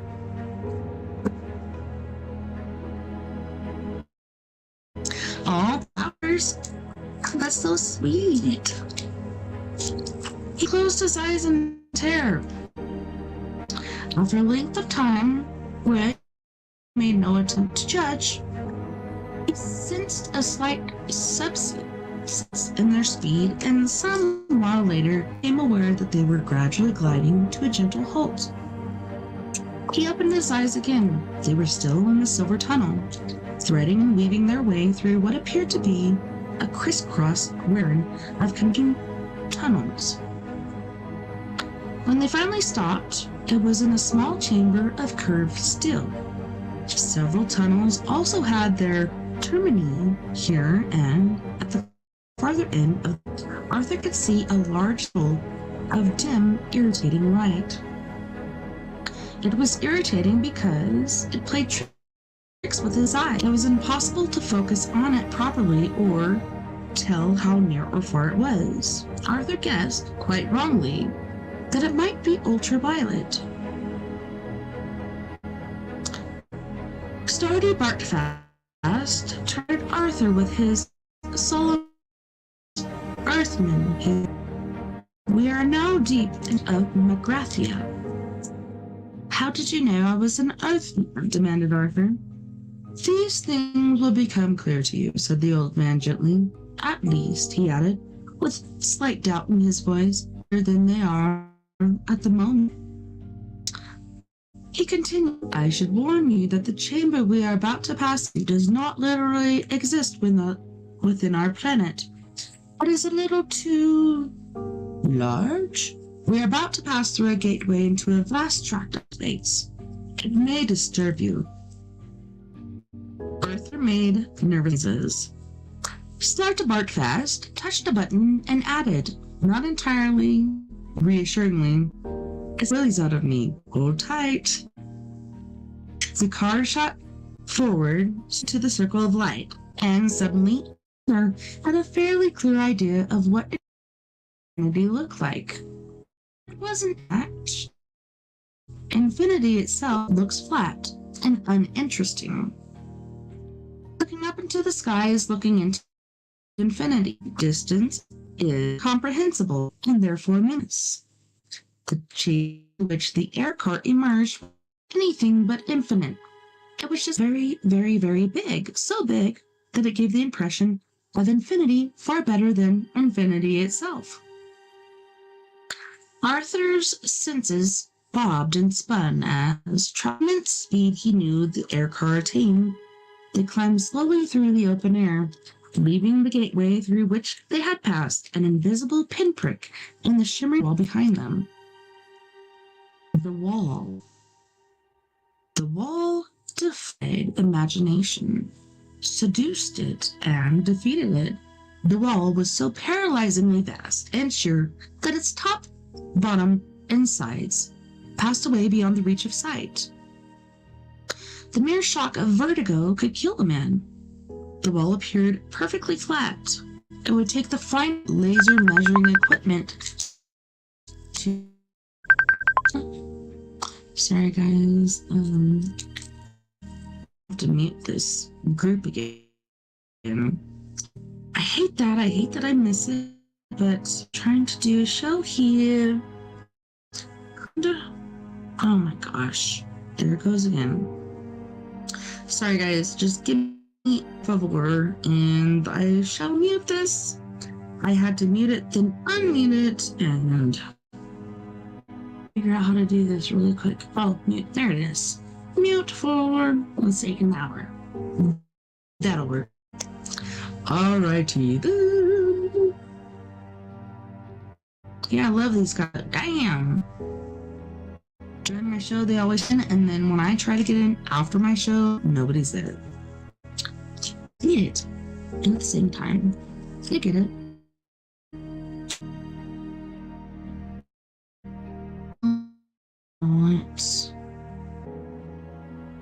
The wall appeared perfectly flat. It would take the finest laser equipment to detect that as it climbed, apparently, to it as it dropped dizzily away, as it planed out to either side curve. It itself 13 light seconds. In other words, formed the inside of a sphere over 3 across and flooded with unimaginable light. "Welcome," said Slarty Bartfast, as the tiny speck that was the air car at 3 times the speed of sound crept imperceptibly forward into the mind-boggling space. "Welcome," he said, "to our factory floor." Arthur stared at him in a kind of wonderful horror. What? Ranged away from them a distance he could neither judge nor even guess at. Curious suspensions, delicate metal and light, hung about shadowy spherical shapes that hung in. "This," said Slarty Bartfast, "is where most of our planets, you see." "You mean," said Arthur, trying to form the words, "you mean you're starting it all up again?" "No, heavens, no," exclaimed the old man. "No, the galaxy is nearly rich enough to support us yet. No, we've been awakened to perform just ordinary commission for very special clients from another dimension. It makes you there in the distance in front of us." Arthur followed the old finger till he was able to floating structure he was pointing out. It was indeed the only one of many structures that betrayed any sign of activity about it, though this was more subliminal of an impression than anything or anyone could finger on. However, a flash of light arced through the structure and revealed a stark relief that the patterns were found on the dark sphere within. Patterns that Arthur knew, rough, blobby shapes that were as familiar to him as the shapes birds, part of the furniture of his mind. For a few seconds he sat in stunned silence as the images rushed around his mind and tried to find somewhere to settle down and make sense. You're like, I have to wear earbuds when I sleep and stuff, so I feel like phantom earbuds in my ears. Tassus. Part of his brain told him that he knew perfectly well what he was looking at and represented, while another quite sensibly refused to countenance the idea in abdicated responsibility for any further thinking in that direction.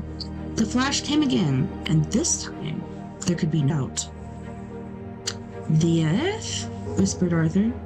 "Well, the Earth, too, in fact, said Slarty Bartfast cheerfully, while making a copy from all blueprints. There was a pause. Are you trying to tell me, said Arthur slowly and with that you originally made the Earth? Oh, yes, blurted Bartfast.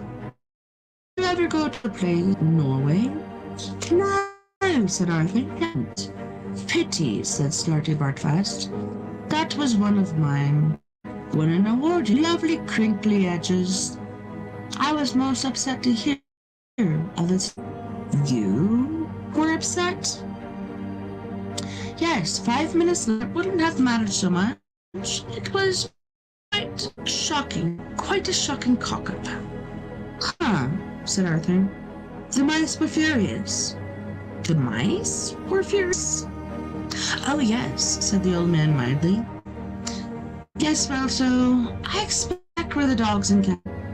Duck the platypuses, but they hadn't paid for it, you see, had they? Look, said Arthur, would it save you a lot of time if I just gave up and went mad now? For a while, the aircar flew on in awkward silence. Then the old man tried patiently to explain. Let me just make sure I'm at the bottom of the air because I don't want to miss a thing. I don't want to miss a thing. That was game.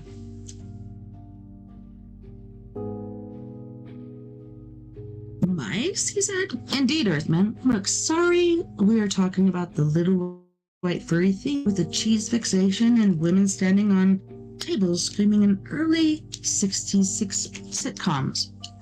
Sure to politely, Earthman. It is sometimes hard to follow your... Remember, I have been asleep inside this planet of Magrathia for 5 million years. I know little of these early 60s storms of which you speak. These creatures you call, they are not quite as they appear. They are merely a protrusion into our dimension of vastly hyperligent, pan-dimensional beings. Though these cheese and the front. The old man paused with a sympathetic and continued. Been experimenting on you. I'm afraid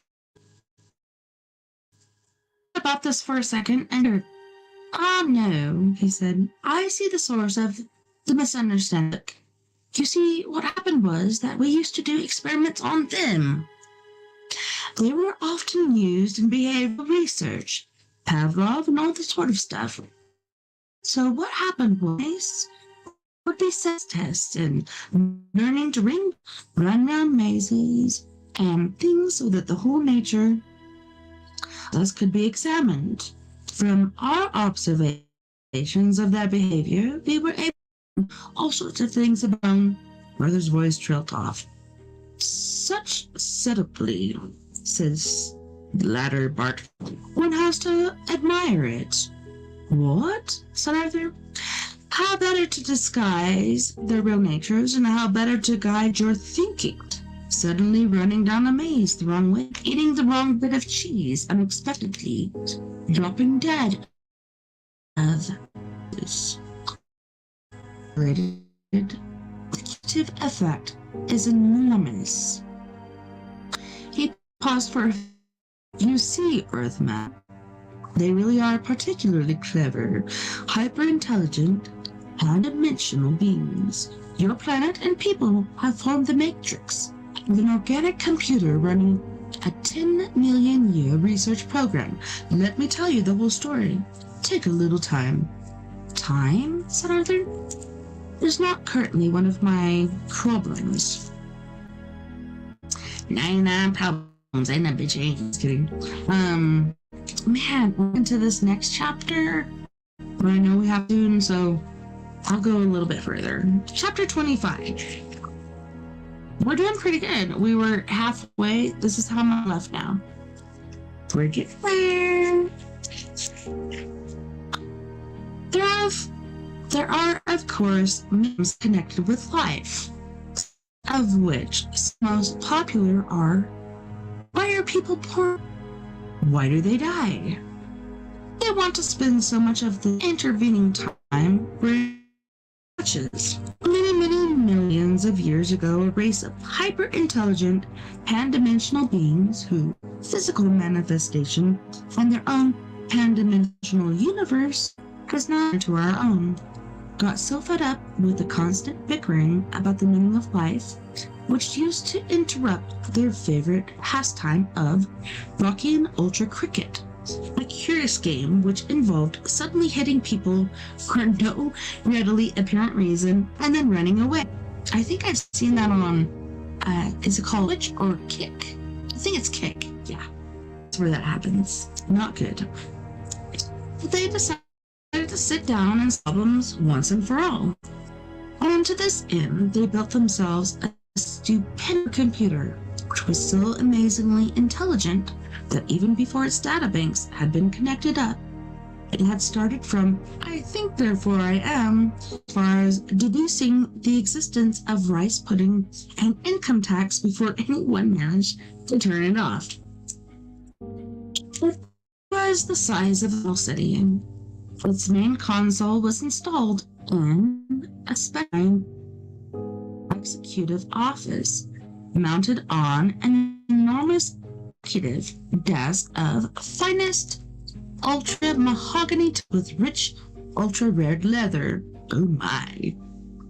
The dark carpeting was directly sumptuous, exotic, pot plants and tastefully engraved prints of the principal computer. Programmers and their families were deployed liberally about the room, and stately windows looked out upon a tree-lined public square. On the day of the great on-turning, two soberly dressed programmers with briefcases arrived and were shown discreetly into the office. They were aware that at this day they would represent their entire race in its greatest moments. They conducted themselves quietly as they seated themselves deferentially before the desk, opened their briefcases, and took out their leather-bound notebooks. Their names were Lunkwell and Fook. Fook and Lunkwell. For a few moments, they sat in respectful silence. After exchanging quite a few glances with Fook, Lunkwell leaned forward and touched a small black panel. The simplest of hums indicated that the massive computer was now in total active mode. After a pause, it spoke to them in a voice rich and deep. It said, "What is this great task for which I, Deep Thought, the second greatest computer in the universe of time and space, have been called into existence?" Lunkwell and Fook glanced and looked at each other in surprise. "Your task, O computer," began Fook. "No, wait a minute, this isn't right," said Lunkwell, worried. "We distinctly designed this computer to be the greatest one ever, and not making do with second best." "Thought," he addressed the computer, "are you not, as we designed you to be, the most powerful computer in all time?" "I describe myself as the second greatest," Deep Thought, "and such I am." Another word that passed between the two programmers cleared his throat. "There must be some mistake," he said. "Are you not a greater computer than the third gargantuan, that Max Megalodon or Megalon, which can count all the atoms in a star in a millisecond? Billiard gargantuan?" said Deep Thought with unconcealed contempt. "A mere abacus. Mention it not. And are you not, leaning forward, a greater analyst than the Googleplex star thinker in the seventh galaxy of light and ingenuity, which can calculate the trajectory of every star throughout a Dagobah data and blizzard? Sand blizzard?" "A 5-week blizzard," said Deep Thought haughtily. "You ask this who have contemplated the truths of the atoms and the Big Bang itself? Bless me not with this look at counter stuff. The two programmers sat in audible silence for a moment. Then Monk will heard again. But are you not, he said, a modish disputant than the great hyperlobic omnicot neutron wrangler Ciceronicus of the magic and indefatigable? The great hyperbolic omnicognate neutron wrangler thoroughly rollars took all for an Arcturian megadonkey, but only I could persuade it to go for a walk afterward. Dang it. Well, I hate to do it, girls, and I dropped my marker, but but we gotta go to our second. After this break, we're going to watch a creepy video together, but we've made it pretty far. At the end, I think I need to check out the next book. But yeah, I'm pretty next Sunday we can get through this. I'm super excited. I've really enjoyed this book. Thanks, Art and Adrian, for hanging out with me. So on this break, we have Mr. Jeff Hilliard from Los Angeles, California, and he's going to be singing, which is, to me, like an awesome 80s mixed with 90s ballad. But yeah, one of my favorites. And then we have Miss Mia Savage with her band, Antidote for Savages, her band being her, singing The Bottom Line, Your Skeleton, and The Miriam. You guys don't go anywhere. We'll be right back after this music break. Again, thanks for hanging out. I appreciate it. I really do.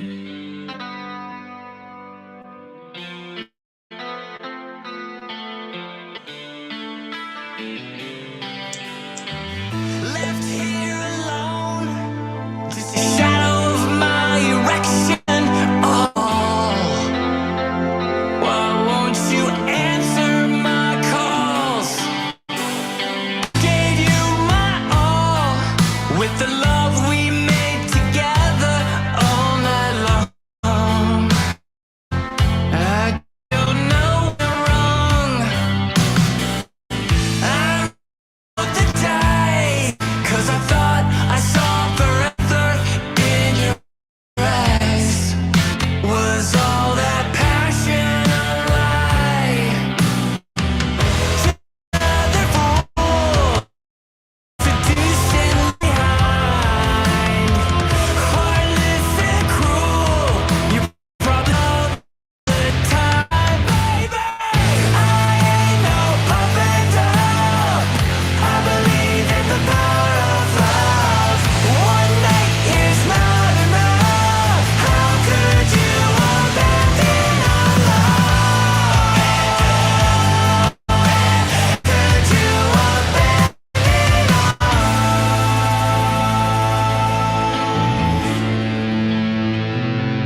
choice right now between fear and love.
I on the banana. Damn it, banana.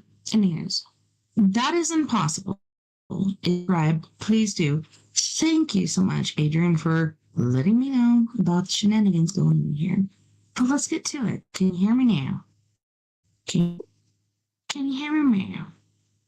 This guy does such a good job. If you haven't subscribed, here, that is, and subscribe. See, right here? I'm subscribed. You guys should too. Let's go. Now, there are many beautiful places to visit while on vacation, but there's one that's been getting a lot of attention lately, and in a very strange way. For the past, Appalachian mountain range has been trending on social media, such as walkers. Made it to the Appalachian Mountains. Far no skin. The That sounds Mothman, like a Bigfoot. the Rake, the Dogman, Bigfoot, and the list goes on. What's he doing? But after researching a bit, I found out that there's much more, and it's actually freaky. From hikers that have never to be seen again. Hi everyone, flying above the mountain. This is crazy. It's crazy. They're rising in the Unexplained sightings of luminous objects and paranormal activity displaces tales of the unknown. Dude, they're chasing that.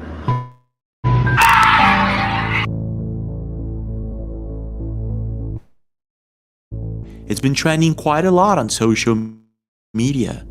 We're going to be taking a look at some of the creepiest and most unexplained videos caught in the Appalachian Mountains. Scary stuff. What the I'm being crap followed is by that? something. Like how did Let me explain why this mountain range is shrouded in mystery. The Appalachian Mountains are one of the oldest mountains in the world, with its core being formed about 1 billion years ago, when all of the continents were still one. They stretch from Newfoundland, Canada, to central Alabama in the US, showcasing breathtaking beauty and incredible biodiversity. are you serious? But because this place is really old, older than the dinosaurs, Saturn's rings, and the ozone layer, many people believe that the region is somewhat Being born and haunted. raised in the Appalachian Mountains, I've experienced little things, and I'm not the only one. Since first inhabiting the land, the Cherokee natives taught strange beings that roam these mountains, like the moon-eyed people, a race of small, pale-skinned in the air. Please don't do this.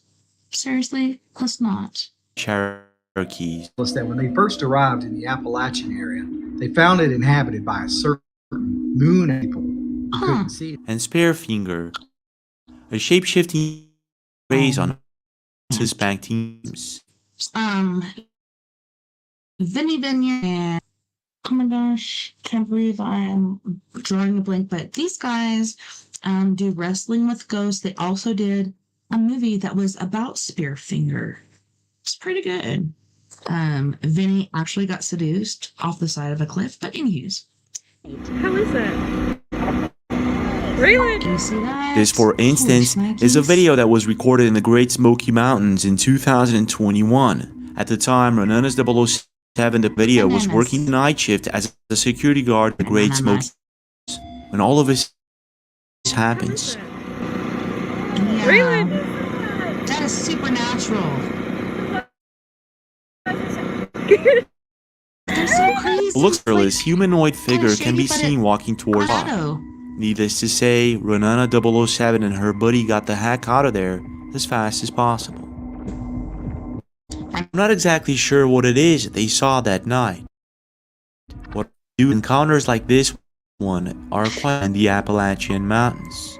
And while researching the That's topic, I Earth came Butt across right one of there. the most mysterious videos that was originally posted Was by that Hellbent Earth? Holler YouTube channel, a channel that focuses on investigating strange phenomena.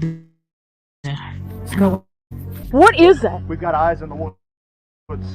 In the winter of 2023, Jessie and her team traveled. That's like I heard a water bottle secure system out here last night, and then I opened the door out, and there was glowing eyes looking at me. It was Hercules. Scared me. North Carolina to investigate phenomenon known mountain lights. South Carolina, North Carolina, Arkansas, Tennessee, all over the Appalachians. Those are city lights. Yeah. That. Oh, great. This is perfect for this. I want to go down to the platform. Pro now, man. Oh my God, one. Wow. We've got a brown mountain light. It was late at night when still, Jessie and it's her not even team moving. finally captured what looked like some sort of luminous object in the woods. They were live streaming their YouTube channel, so they were very excited when finally something showed up. But they had absolutely no idea what was about to happen. Look at that. How? Could you imagine if it just flew at them? We've got one. Yep. Holy moly. I'm a headlamp in your phone. I'm gonna live stream you, and you can. Oh, another one. Look how cute. Oh my. Holy shnikes. Oh, yeah. All right, we're live. Go ahead and say what.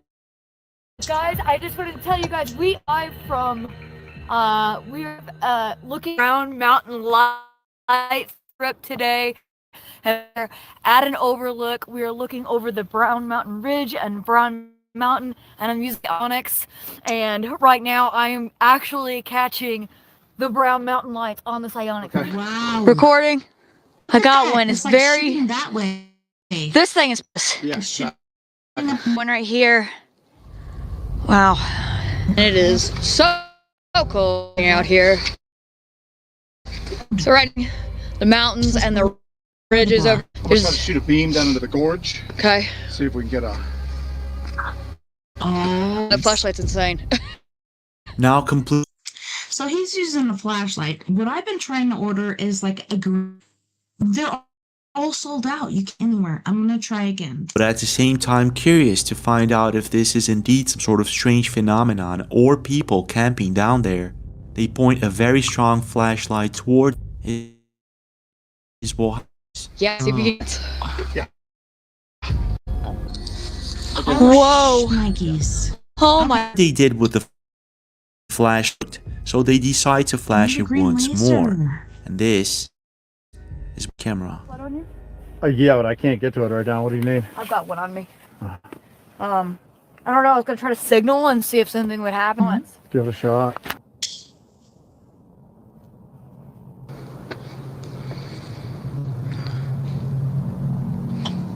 What? We do not have laser pointers. So I've gotten that like when I do overnight security. What is that red light? It's coming from the sky.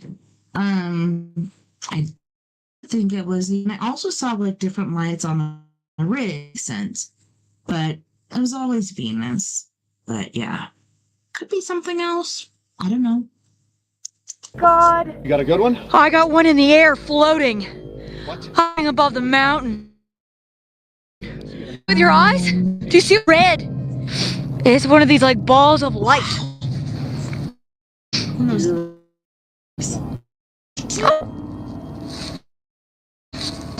They're rising. They're rising in the air. That's insane. They're just rising in the air over the mountain. There's two over here. Whatever these things are, they now seem to be rising to Jessie and her team are completely baffled and sure not people camping or airplanes. This is something. Check this out. You got another light in the sky? I've got one rising. Can you see that? Can you guys see that? Do you see that ball of light just rising? Yep. Jesse, there's 3 of them. 1, 2, 3. Look at them. Just your test. This is the craziest thing. I don't like this at all. If they're just rising up. That is so bizarre. Stop flickering. The forest right now, you've got one on top of the other. Lined up. I can really see these things just rising in the sky. It's not what I expected. This light's in the woods, which we see already. Not in the This is sky. type. This is the top again. The third one. Although I think I've got a plane in the distance. I've got one moving to the right. After posting the video, the entire internet whatever these things are, it's very clear that And the Brown that's Mountain lights are clear. not just some ghost lights in the wood. This is possibly something else. The Brown Mountain lights are actually related to activity, while others state that there are underground bases hidden within the region. To this day, no one Last night doing TikToks, they're called dumb. Deep underground military bases? I never had before until this person, which I've tried, but they're whoever. Well, how many people listen? How many people do this and this and that and that? Whatever. Can we? Oh, but yeah, dumb. Military. There's been theory, St. Elmo's fire, all kinds of shit like that. Like in Washington State, we went out one night just to look. Like there's supposed to be a light. You park at the certain place at the end of the road. This light will supernatural. Is that or is that alien? I think paranormal is normal, not normal. But here's let's continue. knows what is causing this unexplained phenomenon. It is known initially reported hundreds by German engineer Gerard Wildebraum. At the time, he attributed the lies to nitrous vapors. People slowly realized that wasn't it. It's of years, people had absolutely no idea what was causing these orbs to show up. What the crap is happening? Matter of fact, I've got like 6 or 8 of them all lined up across here, folks. Things got so serious that in 1922, an FBI agent known as G.E. Moore was dispatched to investigate, and despite his efforts, able to conclude anything, more intrigued to the mystery. Now, taking into consideration hundreds of people. Sorry, guys. As far as this stuff goes, it was just looking at my face instead of doing the whole thing. So let's go, LATSGO and to this video. In the same spot, for if not, I shall scroll ahead and make it so. But holy shnikes, like, why did it go from stage just me? God, the centuries stink. So much time this weekend talking to a freaking robot. I'm so tired of talking to robots. So, play this. And I shall find. Oh, we're there. Good. Good. Alright. So I threw. Pause this. It makes me like, is this internet or is it paranormal? Or is it this crane on my head? Just kidding. No, paranormal or century stink. Dealt with this. And sure, my presentation is correct. The screen. Got the screen. String. Okay, share. Here we go. This is possibly something else. Some people believe that the Brown related to extraterrestrial activity, while others state that there are underground bases hidden with. What do you guys think? Like, let me put an X on this. But anyways, are aliens coming from space? I think some of them are, because there's so many. I've heard 30, 60 something, etc. More species from space, with some ground or underwater USOs. Hard to put your finger on. Within the region. To this day, no one is causing this unexplained phenomenon. What is known is that it was first officially reported in the 1700s by German engineer Gerard Wildebraum. At the time, he attributed the lies to nitrous vapors, but then people slowly realized that wasn't it.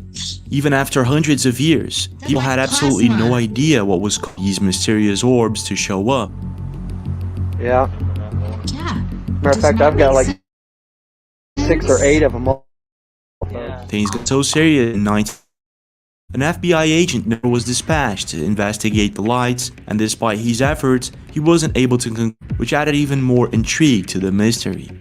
Now, taking into consideration people have seen and sometimes even photographed these mysterious orbs, I would say that this is a possible deal. Dude, they're chasing that! They're coming in the orb! Oh my god! Isn't that crazy? They're chasing the ball, bro! Holy shit, They're chasing this, bro, look! That's like The recruits! Whatever. Bro. What I want to know is, do you think that this is possible actually? Or is it... Guess what? Let me put an X on this.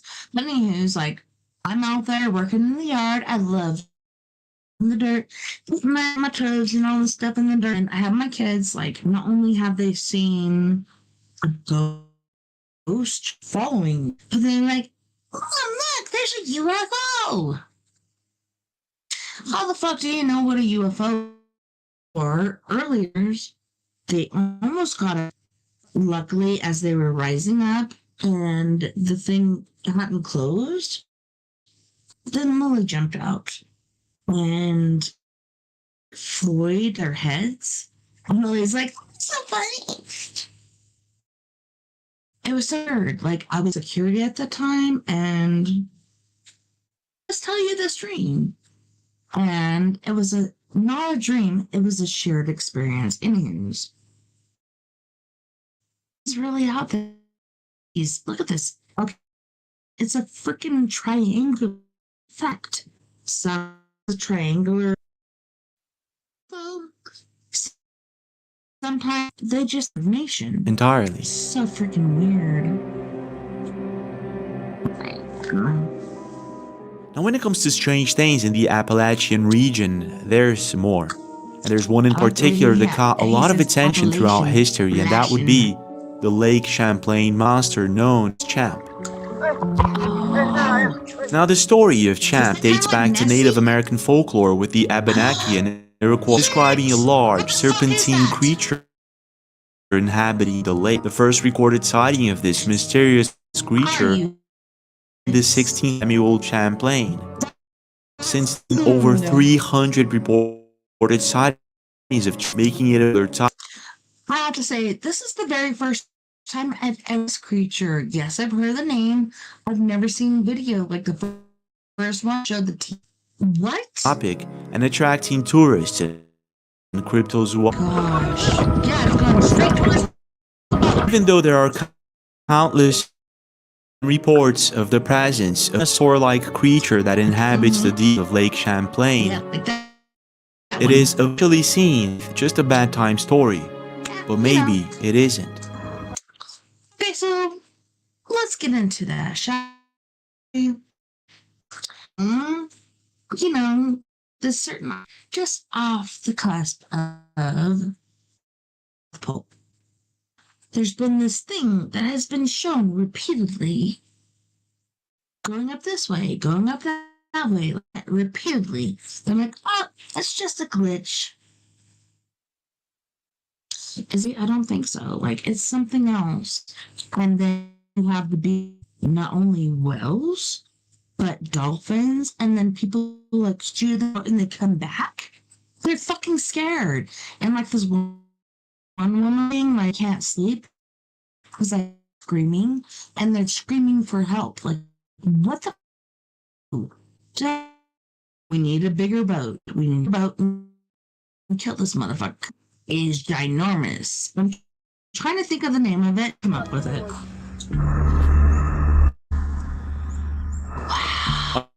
On August 4, 22, Johnny Hoffman and his family had traveled to Lake Champlain to stay around for a few days and enjoy their vacation home. 20 minutes after they arrived, would do it over to the lake to see the beautiful scenery. And this is what happened.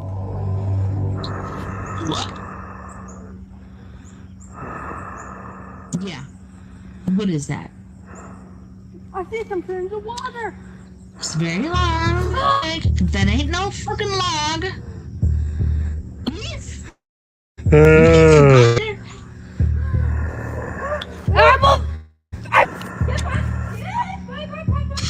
But Upon arriving at the lake, they're surprised by something in the distance. What at first looks like some creature can be seen swimming in the lake, completely back cameras and immediately record. After posting, the several internet users seem to agree that it could actually be champ, while others that this is possibly a sturgeon. But if do you see how the kids are? Like, they're not, like, back in the day, we would be scared. We would be so frightened. Even my kids are like, Mom, look, there's a UFO. And Mom, look, it's this. Like, they're so excited. They're so enamored. They're so open to these things. It's amazing. and in slow-mo the video, it becomes quite clear that whatever this thing is, it's massive. So it could just be that Johnny Hoffman caught one of the best video evidences of the existence of champ. Doesn't stop. Oh, I think I remember. I was trying to look it up, and guess what? Google's not letting me. I do not use AI. AI fucking scares me. Last time I dealt with AI, I was trying to do the 3 a.m. challenge. Then all of a sudden it's like, no, bitch, I didn't. And it opened up is the Leviathan. There's been stories in the past about the Leviathan. Could that be what is out there? Like, look at the size of it. I'm like, Sears, etc. I've talked about this. You know, you think they got time for fairy tales and shit? No. I do believe the Leviathan exists. I don't think this is it. But looking at and what it's doing, where it's going, and what these animals, like dolphins and such, are doing, even the fish just going crazy. Farming could be, you know, Fukushima fucking everything up. I don't know. What do you think? Let me know in the comments, because I don't know everything. I'm just trying to figure it out. Up there.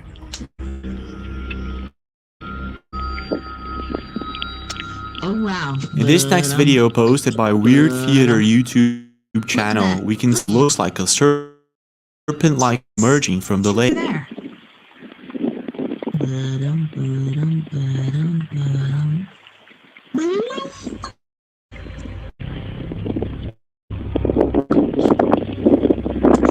Wow. Whatever this thing is, definitely legend. This is something else entirely. But what? Definitely not. Look at the body. Look at that body. Whilst just a log or maybe an animal like a deer, others can clearly animal as it approaches the shore.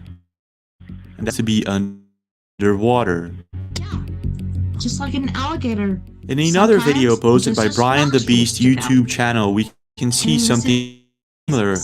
Again, It's playing. animals. Check this. Holy shit. What? No, that is not a log. That is some sort of living crypt. So, Any more?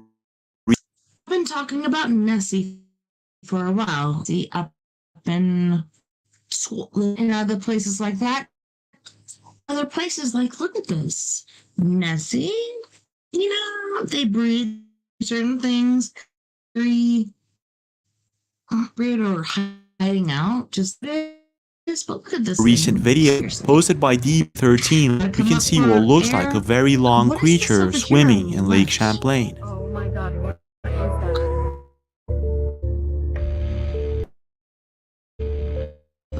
What is that back to? After posting the videos, the internet stating that this is possibly a sturgeon. Once again, it looks as if it's fish. So, what is this? Like a few Could it actually be that there's some sort of dinosaur-like creature still swimming in the deep waters of Lake Champlain?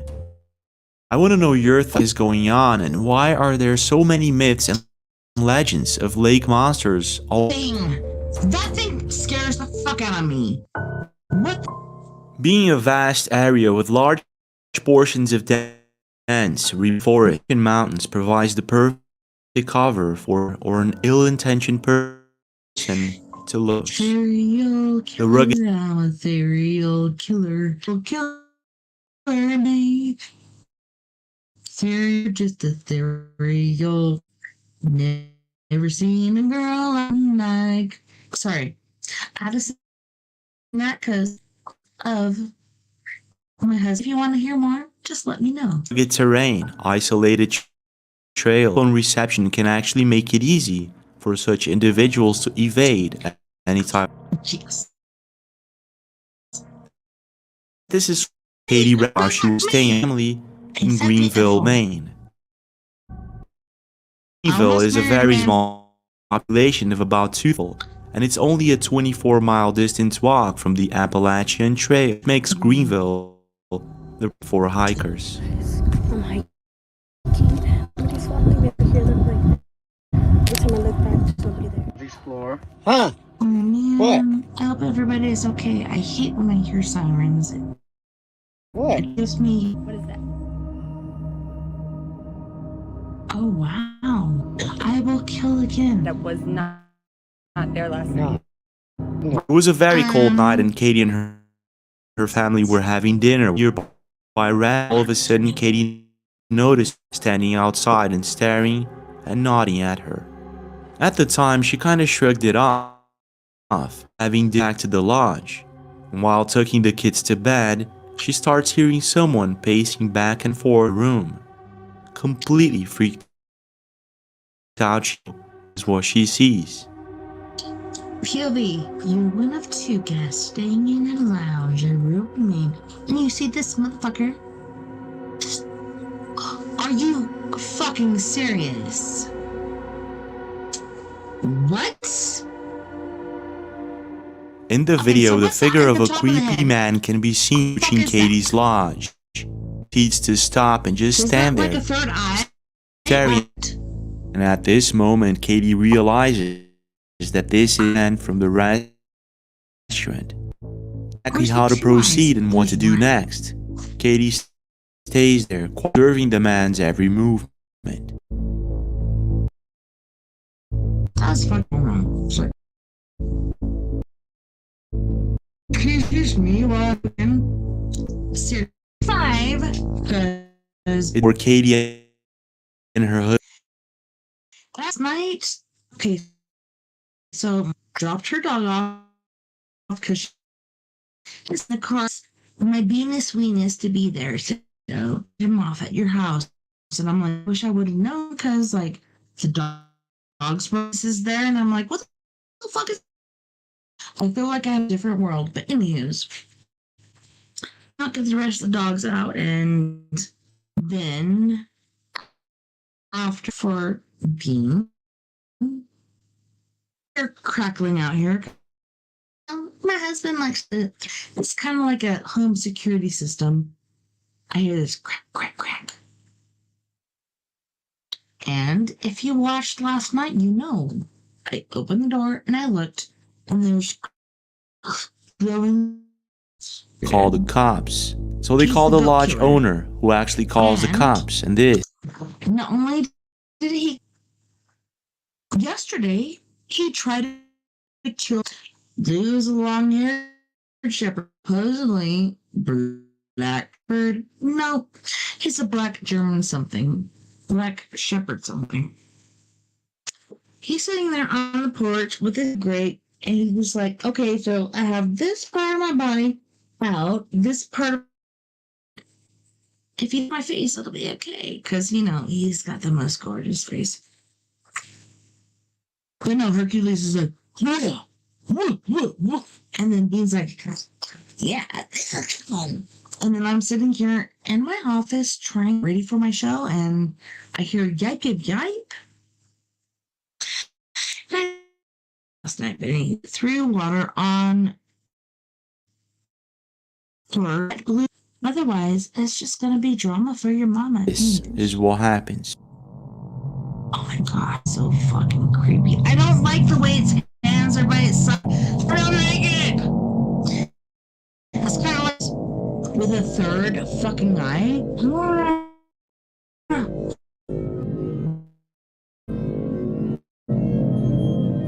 The lodge owner and the police promptly show up, who states that he's actually staying in the lore. After coming to the conclusion that he wasn't doing anything wrong, and the man just continues there, staring at Katie's lodge. At this point, you can imagine how freaked out Katie and her family were. Isn't it cool that then, like, the first guy, like, hey, what the fuck you doing, asshole? And the other guy, like, what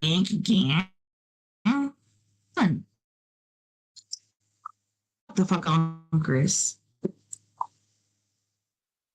Find out that the man actually told them that he was a schizophrenic. Now, even if this is stops, Sorry. not only that, when the No, I'm trying to pause. Just schizophrenic. I just heard last night a story, something known as person's like, sorry, I'm schizophrenic with this. So schizophrenic means you have different or multiple personalities. What the fuck, boo? You fractured like me? I don't know. You okay? Just let me know. Like, we can talk about it. if he knows doing. So I'm not exactly sure if he was telling the truth entirely. But when it comes to strange encounters in the Appalachian Mountains, it doesn't stop there. I think if... What the fuck, dude? Why does it keep pausing? Anyways, I think I'm busted instead of, trying to continue. I'm busted. Anyways, let's see. Connecticut was away from the Appalachian Trail. It was on June 8th that a family that lived near Chase Avenue started noticing strange patterns of shadows lurking in the wood property. This could be or a person with bad intentions. They tried to capture it on times without any, but on one cloudy afternoon happened.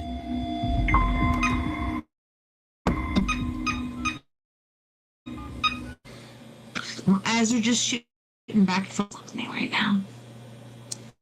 Zooming in, something. What the fuck do you see? Do you see it, Adrian? I think I creeping up. It's back there in the back, in the midst. Hi, it's me again. I'm just like, I've seen the camera on. I'm trying to capture it. I don't know what it is. I'm gonna see if I can get it. Right, give me a call when you get. Hey.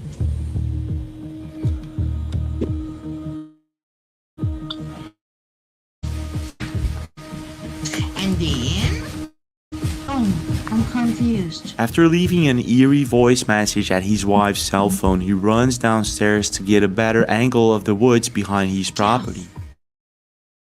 And this happens. Like, was that a security system thing? Like, yeah, it was a huge something that I saw. Like, see something different? I saw something laying over and a huge body else that I didn't see. Let's see what the fuck. Seriously.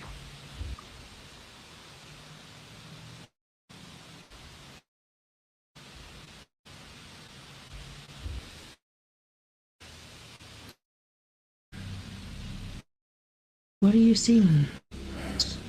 Oh. No. Shit. Yeah. What is that? Freaking shadow person, dude. No. That was a fuck person. Oh. Is that enter to record it or? Yes, it's me. I've actually got it on camera. Oh my I'll show you Lord. when you get home. Did you see that? I What actually did. looks like a translucent shadow figure can be seen crossing the woods behind their property. This thing is a owner completely. Sometimes I see, and like, I'm like, is this if something right here? Like, it's got his hind legs here. And like, the middle part, here's the arm. No, here's this person. Being posted to internet users, this is the real deal. Not only the Dudley town is stories of paranormal events and mysterious and unexplained deaths and murders that supposedly took place in this very city. I actually have to say, like, okay, second music break, I was going out there and I saw a big black mass. What is that? I didn't know if I don't think so. I just like into it and it dispersed. But I was just like, what the fuck To the is Appalachian. that? It was not Now, cool. even though this isn't the highest Whatever quality fuck it video was. ever, Also, I have to tell you, John, the guy here before we lived here, he was here earlier because Vern, nobody was here. It's just me. And he was out there in my bedroom coughing. I'm like, hey, nice to see you, John. Holy shit. if we slow-mo and zoom in on the video, you can clearly see a lucent figure walking in the woods. Could it actually be that this shadow person and could this video help prove the Appalachian Mountain indeed did life? What's your take?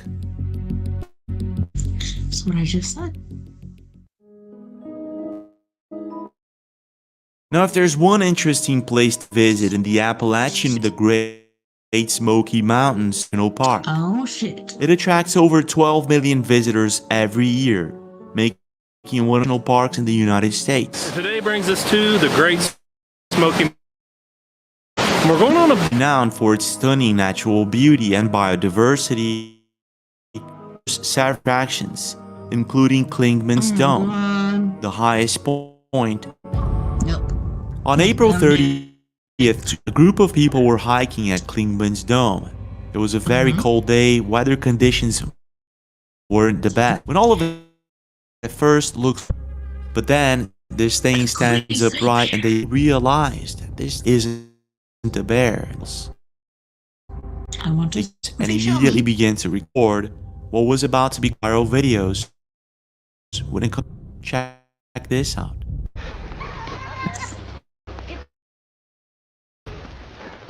Oh wow. Yeah. And there's power in numbers, so no, mister.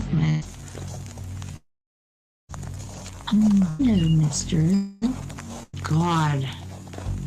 What's he doing? Trying to figure out what the fuck to do next. There's so. Oh my gosh, so bad for. Looks like a tall, furry humanoid creature can be seen in the distance. You were in here, and there's all these fucking humanoids, or okay, so from our perspective, these little people or fucking something like that, wouldn't you be scared shitless? I feel so bad for him. I feel like Bigfoot and I feel like they're being fucked over all the freaking time. Use the quick grind. Why? Just want to say night, love and light to all my brothers and sisters out there. Much for joining me on We Are Paradox Media's Late Night News. It's on We Are Paradox Media's Facebook, KPNL Radio, Twitter, Spreaker, iHeartRadio, Beyond the Omniverse, you're listening tonight. Don't forget, we are all in this together. We can make together, come together, my friends. We are Paradox Media. Time, night, love and light. You guys take care of your yous. Like, don't feed into the government and all this fucking shit going off. Please take care of yourselves. Like, together, we're gonna be better. Let's stick together. So, I hope extra people's stick together. Until night, love and light. Wonderful, but too hard. I love you.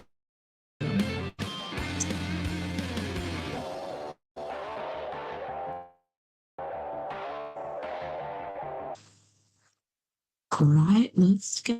Let's go. At first, I thought it would be a... When it stands up and starts walking, we can see its elongated legs.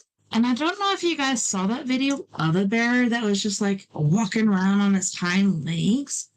And everybody's like, what is that bear doing? Its front legs were broken. I don't know how that happened. He was just walking around on his hind legs. It was his front. And that really fucking breaks my heart. But hope he's okay. Or she's okay. Whoever it is in bear form. In other words, so this sad. is not a bear. This is something else entirely. No, that's my cousin. After being posted, the video divided. use a While some shower. believe that this is possibly just a person wearing a suit, others think that this is the real deal. Actually looks not a massive person. under the trees. If that were a person, it'd be more shady. It'd be more discreet. But this one's like, yeah, nobody's seeing me. No, seriously, it's not a person. This is Gigantopithecus or Bigfoot or one of our cousins, one of those guys. One user states, size comparison with the people in the foreground, it has to be at least 9 feet tall more. Seriously, tall, Unfortunately, right there. the video 12 is fucking very feet short, tall. but I do have to agree that whatever this creature is, it looks massive. And I'm not exactly sure that this is a bird suit. When it comes to Bigfoot sightings in the Appalachian Mountains, it doesn't stop there. What is hell? Is that? Wait. When they were making sounds and shit, and they're like, "Oh, it's this and this and that and that." That's big. It ain't what the fuck you said it was. Bigfoot, dude. It's got me nervous. Let's go to the cabin. It was a sunny afternoon in Lake Sislodopsis, a very remote and rural part of the state of Maine. CCU and Kut and his buddy for the past couple of hours having a really good time. They were talking to each other, that sort of. This is when all of a sudden this happens. Guys on talk shows and everything. And when they have record, he's like in process, so they couldn't actually do anything. Since it's the only disease where you get to drink all the time. We gotta drink all the time. You go to a bar, who's got the same disease as you do. Hey, can I? Oh shit! She's like,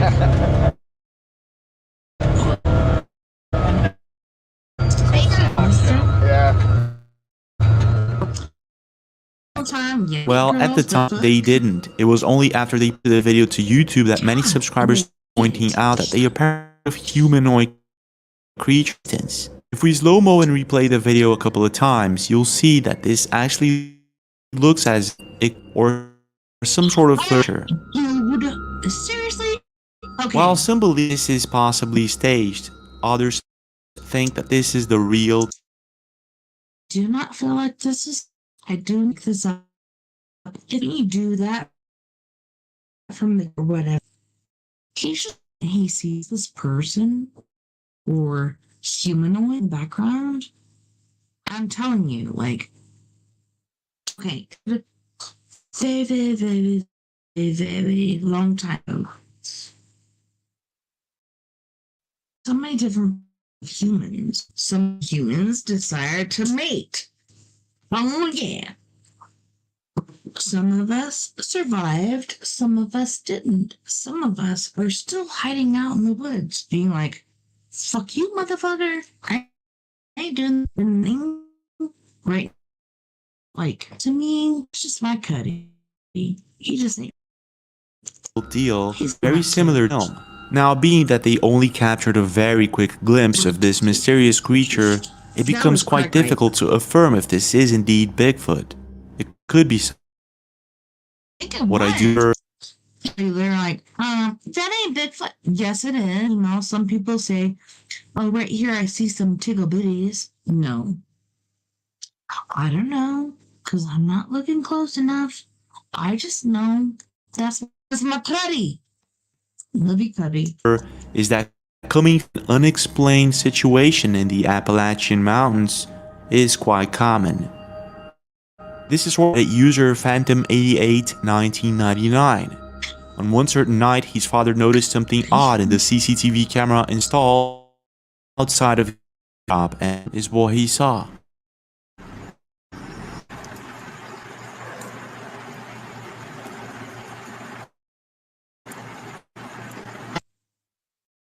That's something else.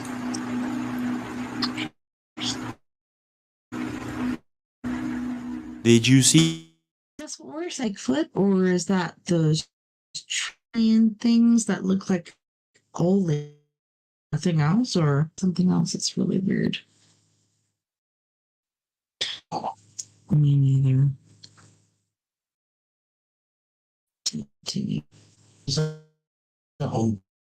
Love you too. How's your day? See, that for this thing is it left the Reddit completely baffled. I think there's two entities. This is a person walking it, and that glitch, or others state that they can see what looks like two different creatures walking.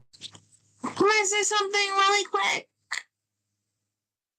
No, I feel like it's an entity and an entity beside it, and they're just walking together. I don't know if you guys have seen those pants legs. They don't have anything like that, but they generally walk in twos. This one is very similar. Parts of it are left out to me. I kind of want it. Yep, see that? And let's continue. Now, I'm not exactly sure if it's or some sort of ape-like creature. However, is that it? This glitch, this is non-creature. Like I said, the pants people, but different. The arms.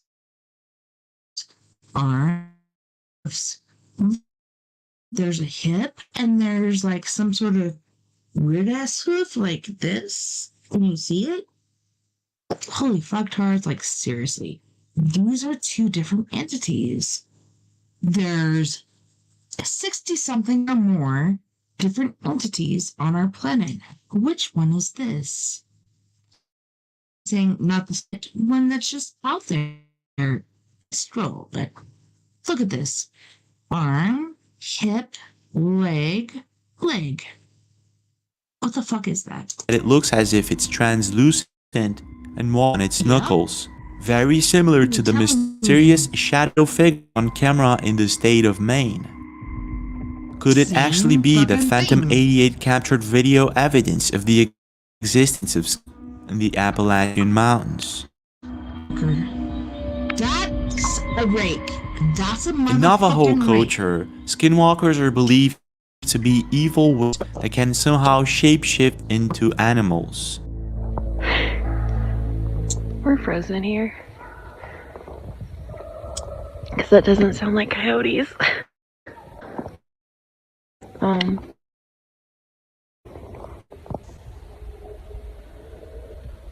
They got something. Alright, and then out. No. Whoa.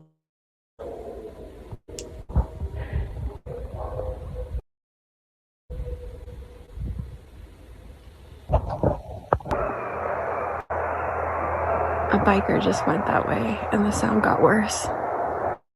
Get loud. It's also common knowledge that skinwalkers sometimes use voices to lure them into the woods. I wanted to show you guys my cool vase that I made a while ago.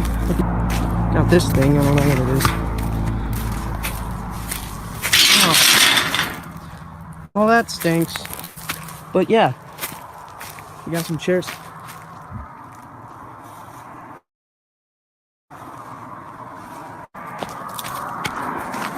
All I see, I'm hoping you guys see something else, because what the crack? Man, here. pictures.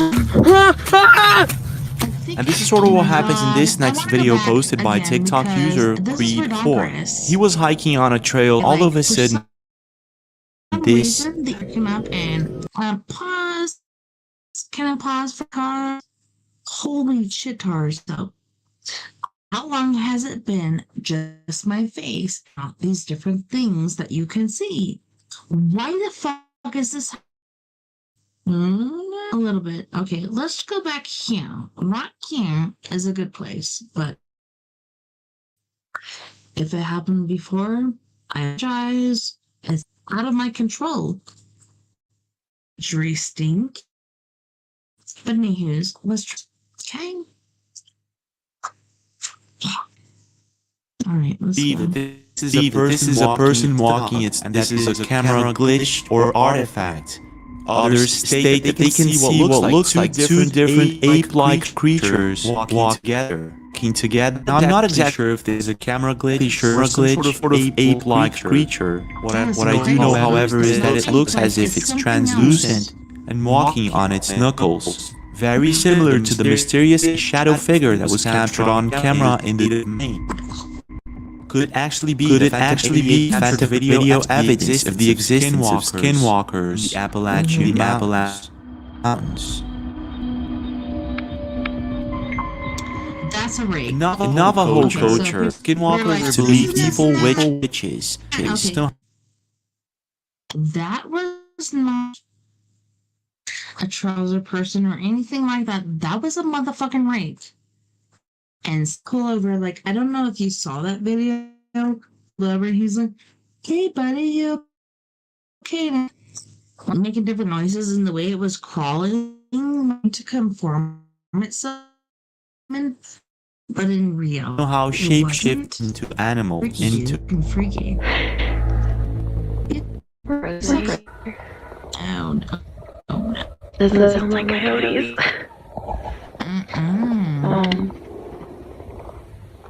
It's something else. They got something. Are they getting closer, Joey? No?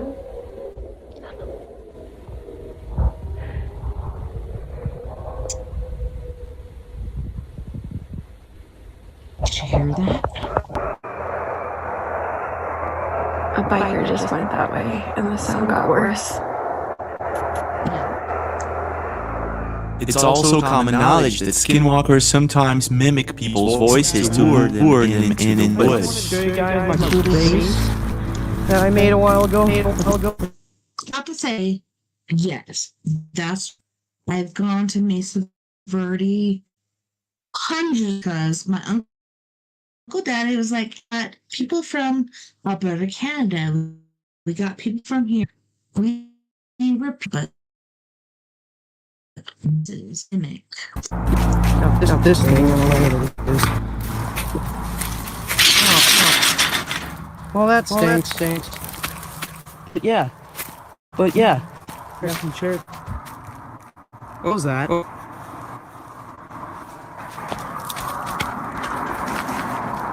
Is that a cow? What is that?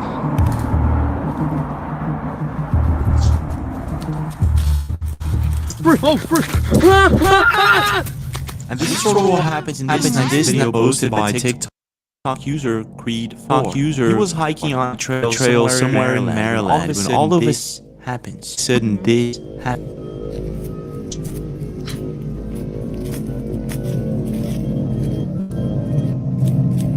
Creed4 notices a bunny standing still, not moving at all. This is when all of a sudden the woods goes into the woods silent. This happens.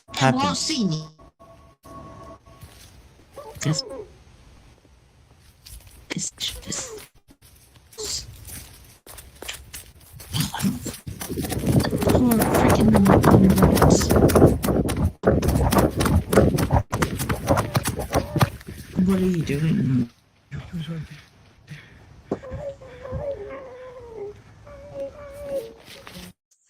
I'm just wondering, is there, or we're just hearing a voice from the woods?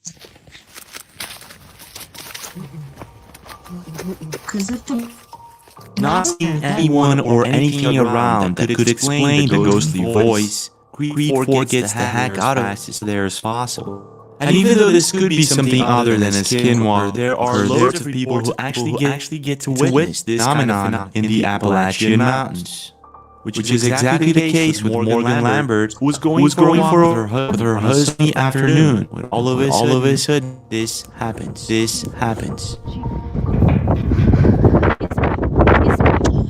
Wait. This is crazy. Do it with me. We're on an adventure. check on the fence line to make sure no trees fell on 50-mile-an-hour winds. We're gonna check it with my dad. Oh God. I'm freezing. Yes. What is that? Oh God. I'm a spell.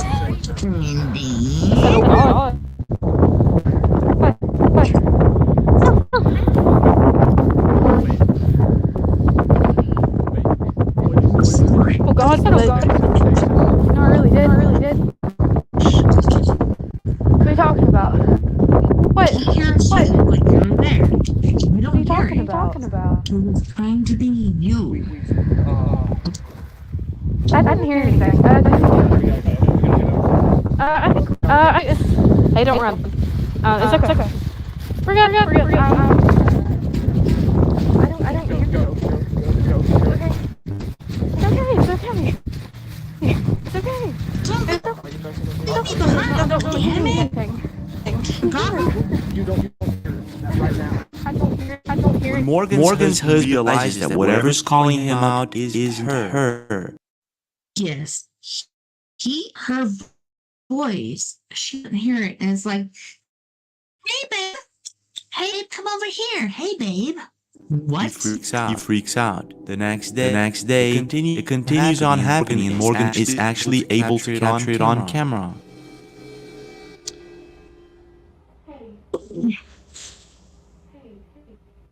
So I didn't know this before. I thought experiences before. Then they went out in the field and this shit happened.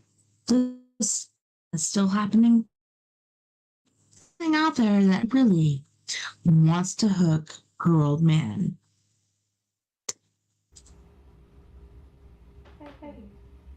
Oh my God. I think that is one of the creepiest things that I have ever caught on camera and that I have ever experienced in my life. Creepy, isn't it? But if this is the real deal or not, I'm gonna leave it to you. What I do know is that there are countless videos of people in the Appalachian Mountains witnessing something similar, and also people who go hiking and tell stories of ghostly voices calling out their names. And people that go hiking and miss the current reason, they've done that enough times. All of a sudden, Has anything like this ever happened to you? What do you think it could be? that is weird. I know that's a ring. I know that. Now just imagine the following situation. You're with your friends or family in the Appalachian Mountains. It's almost night time, and all of a sudden you start hearing this sound that appears to come from the sky. You try to find an explanation, but then you remember you're in the middle of the woods, in the middle of nowhere. The Appalachian region. Sounds like something coming from out of a Stranger Things, doesn't it? So this is exactly the case for this next video that you're about to watch.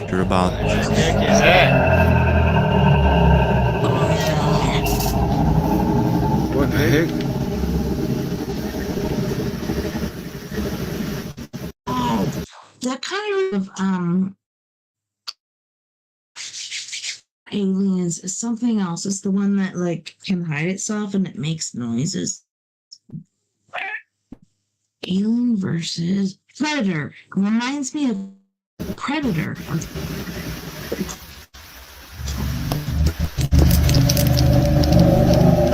is that? What is that?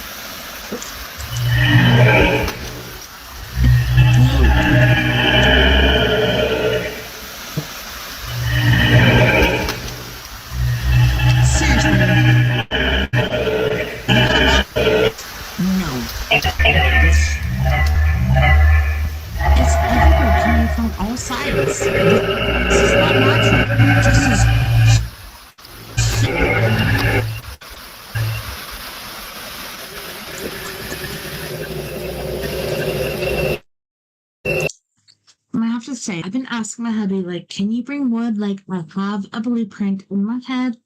I'm gonna build this mostly for my bed. I'm gonna put my bitches, aka my girls, my chicks, up in there. Guess what? I have a freaking rooster. So I got a rooster, the goose, and then 10 freaking hens. So yeah, I'm trying to build that. This thing, this is so weird to me. I had my time. Her name was Carol. She was fine all day, every day. I watched all the fucking cats, everybody, all the dogs around her. All of a sudden, they come in and say, "What's wrong with Carol?" And then I go out and her fuck, like, what the fuck? Something like this. This motherfucker. Creepy, isn't it? Creepy, isn't it? Post. Like, why the fuck have my other chickens have not? Come on now.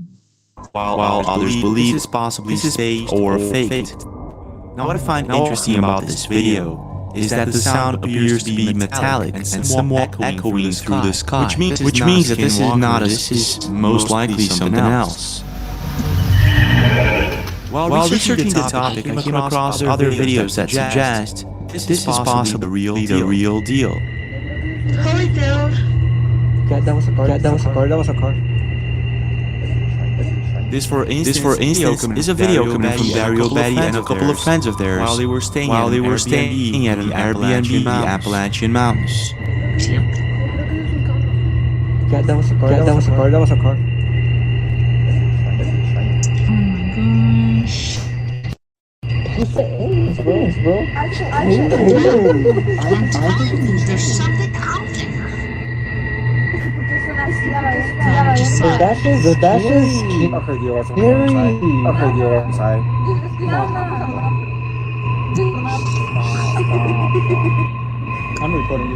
I'm recording this shit. What sounds like a train passing a tunnel can be heard in the distance. The only problem is there's nothing nearby that could explain mysterious sound. Strange, isn't it? But it gets even stranger in this next video posted by Dylan in North Carolina. Check this out.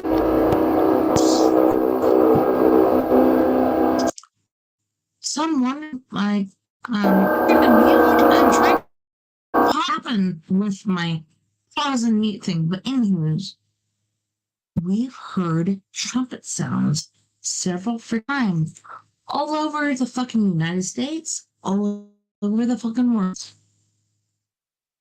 Why the fuck is it pausing my volume instead of my play? This to me, I don't understand, but let's see what the crack is going on with this, because I believe in the final trumpets. I believe things are good. These things are at the same time. People don't know what's going on. They just hear these trumpets and they're like, what the f-? They're supposed to be in trumpet. Guess what? Different times, but listen to the tones. To the tones. There's a lot of vibrato in there. Are you frickin' serious? Are you frickin' serious?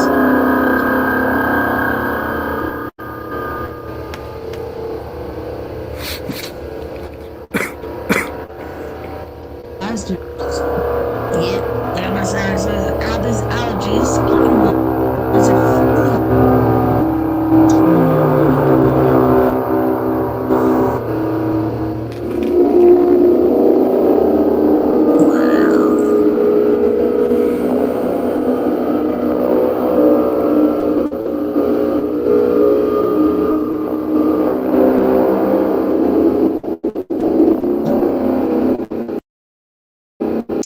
And I've actually seen a person do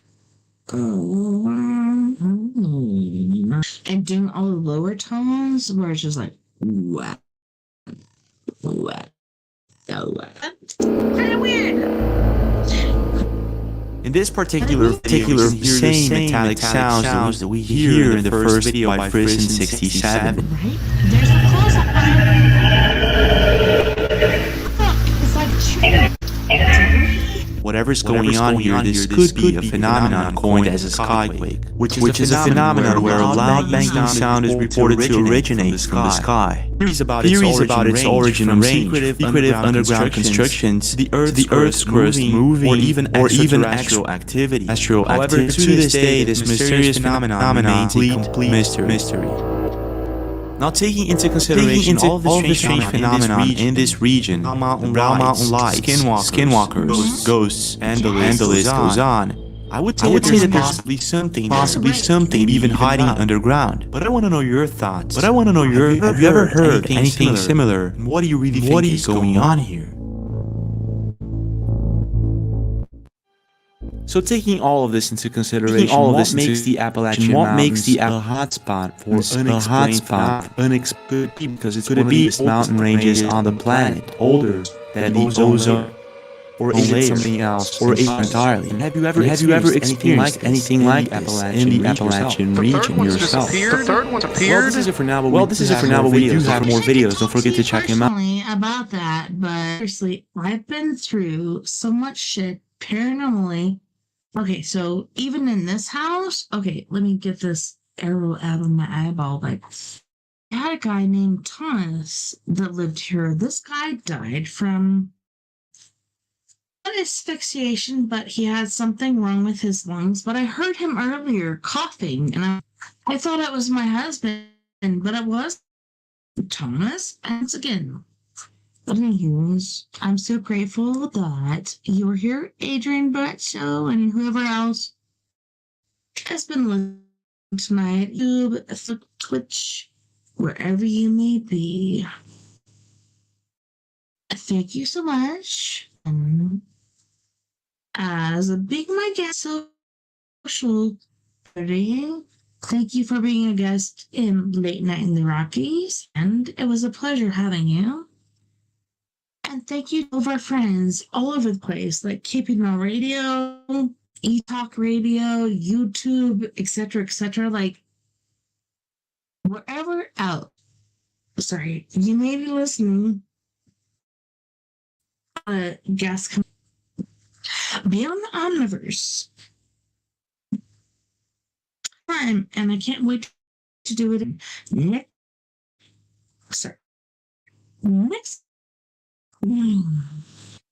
next weekend. We got a second Chris Garcia, and then we got me for story time with me, TessaTNT. Don't forget, we're on this together to get the world a bit better. And together, my friends, we are Paradox Media. Without you, there's no night, love and light. Take care of my yous, and I love you so much. I'm gonna give you some books too.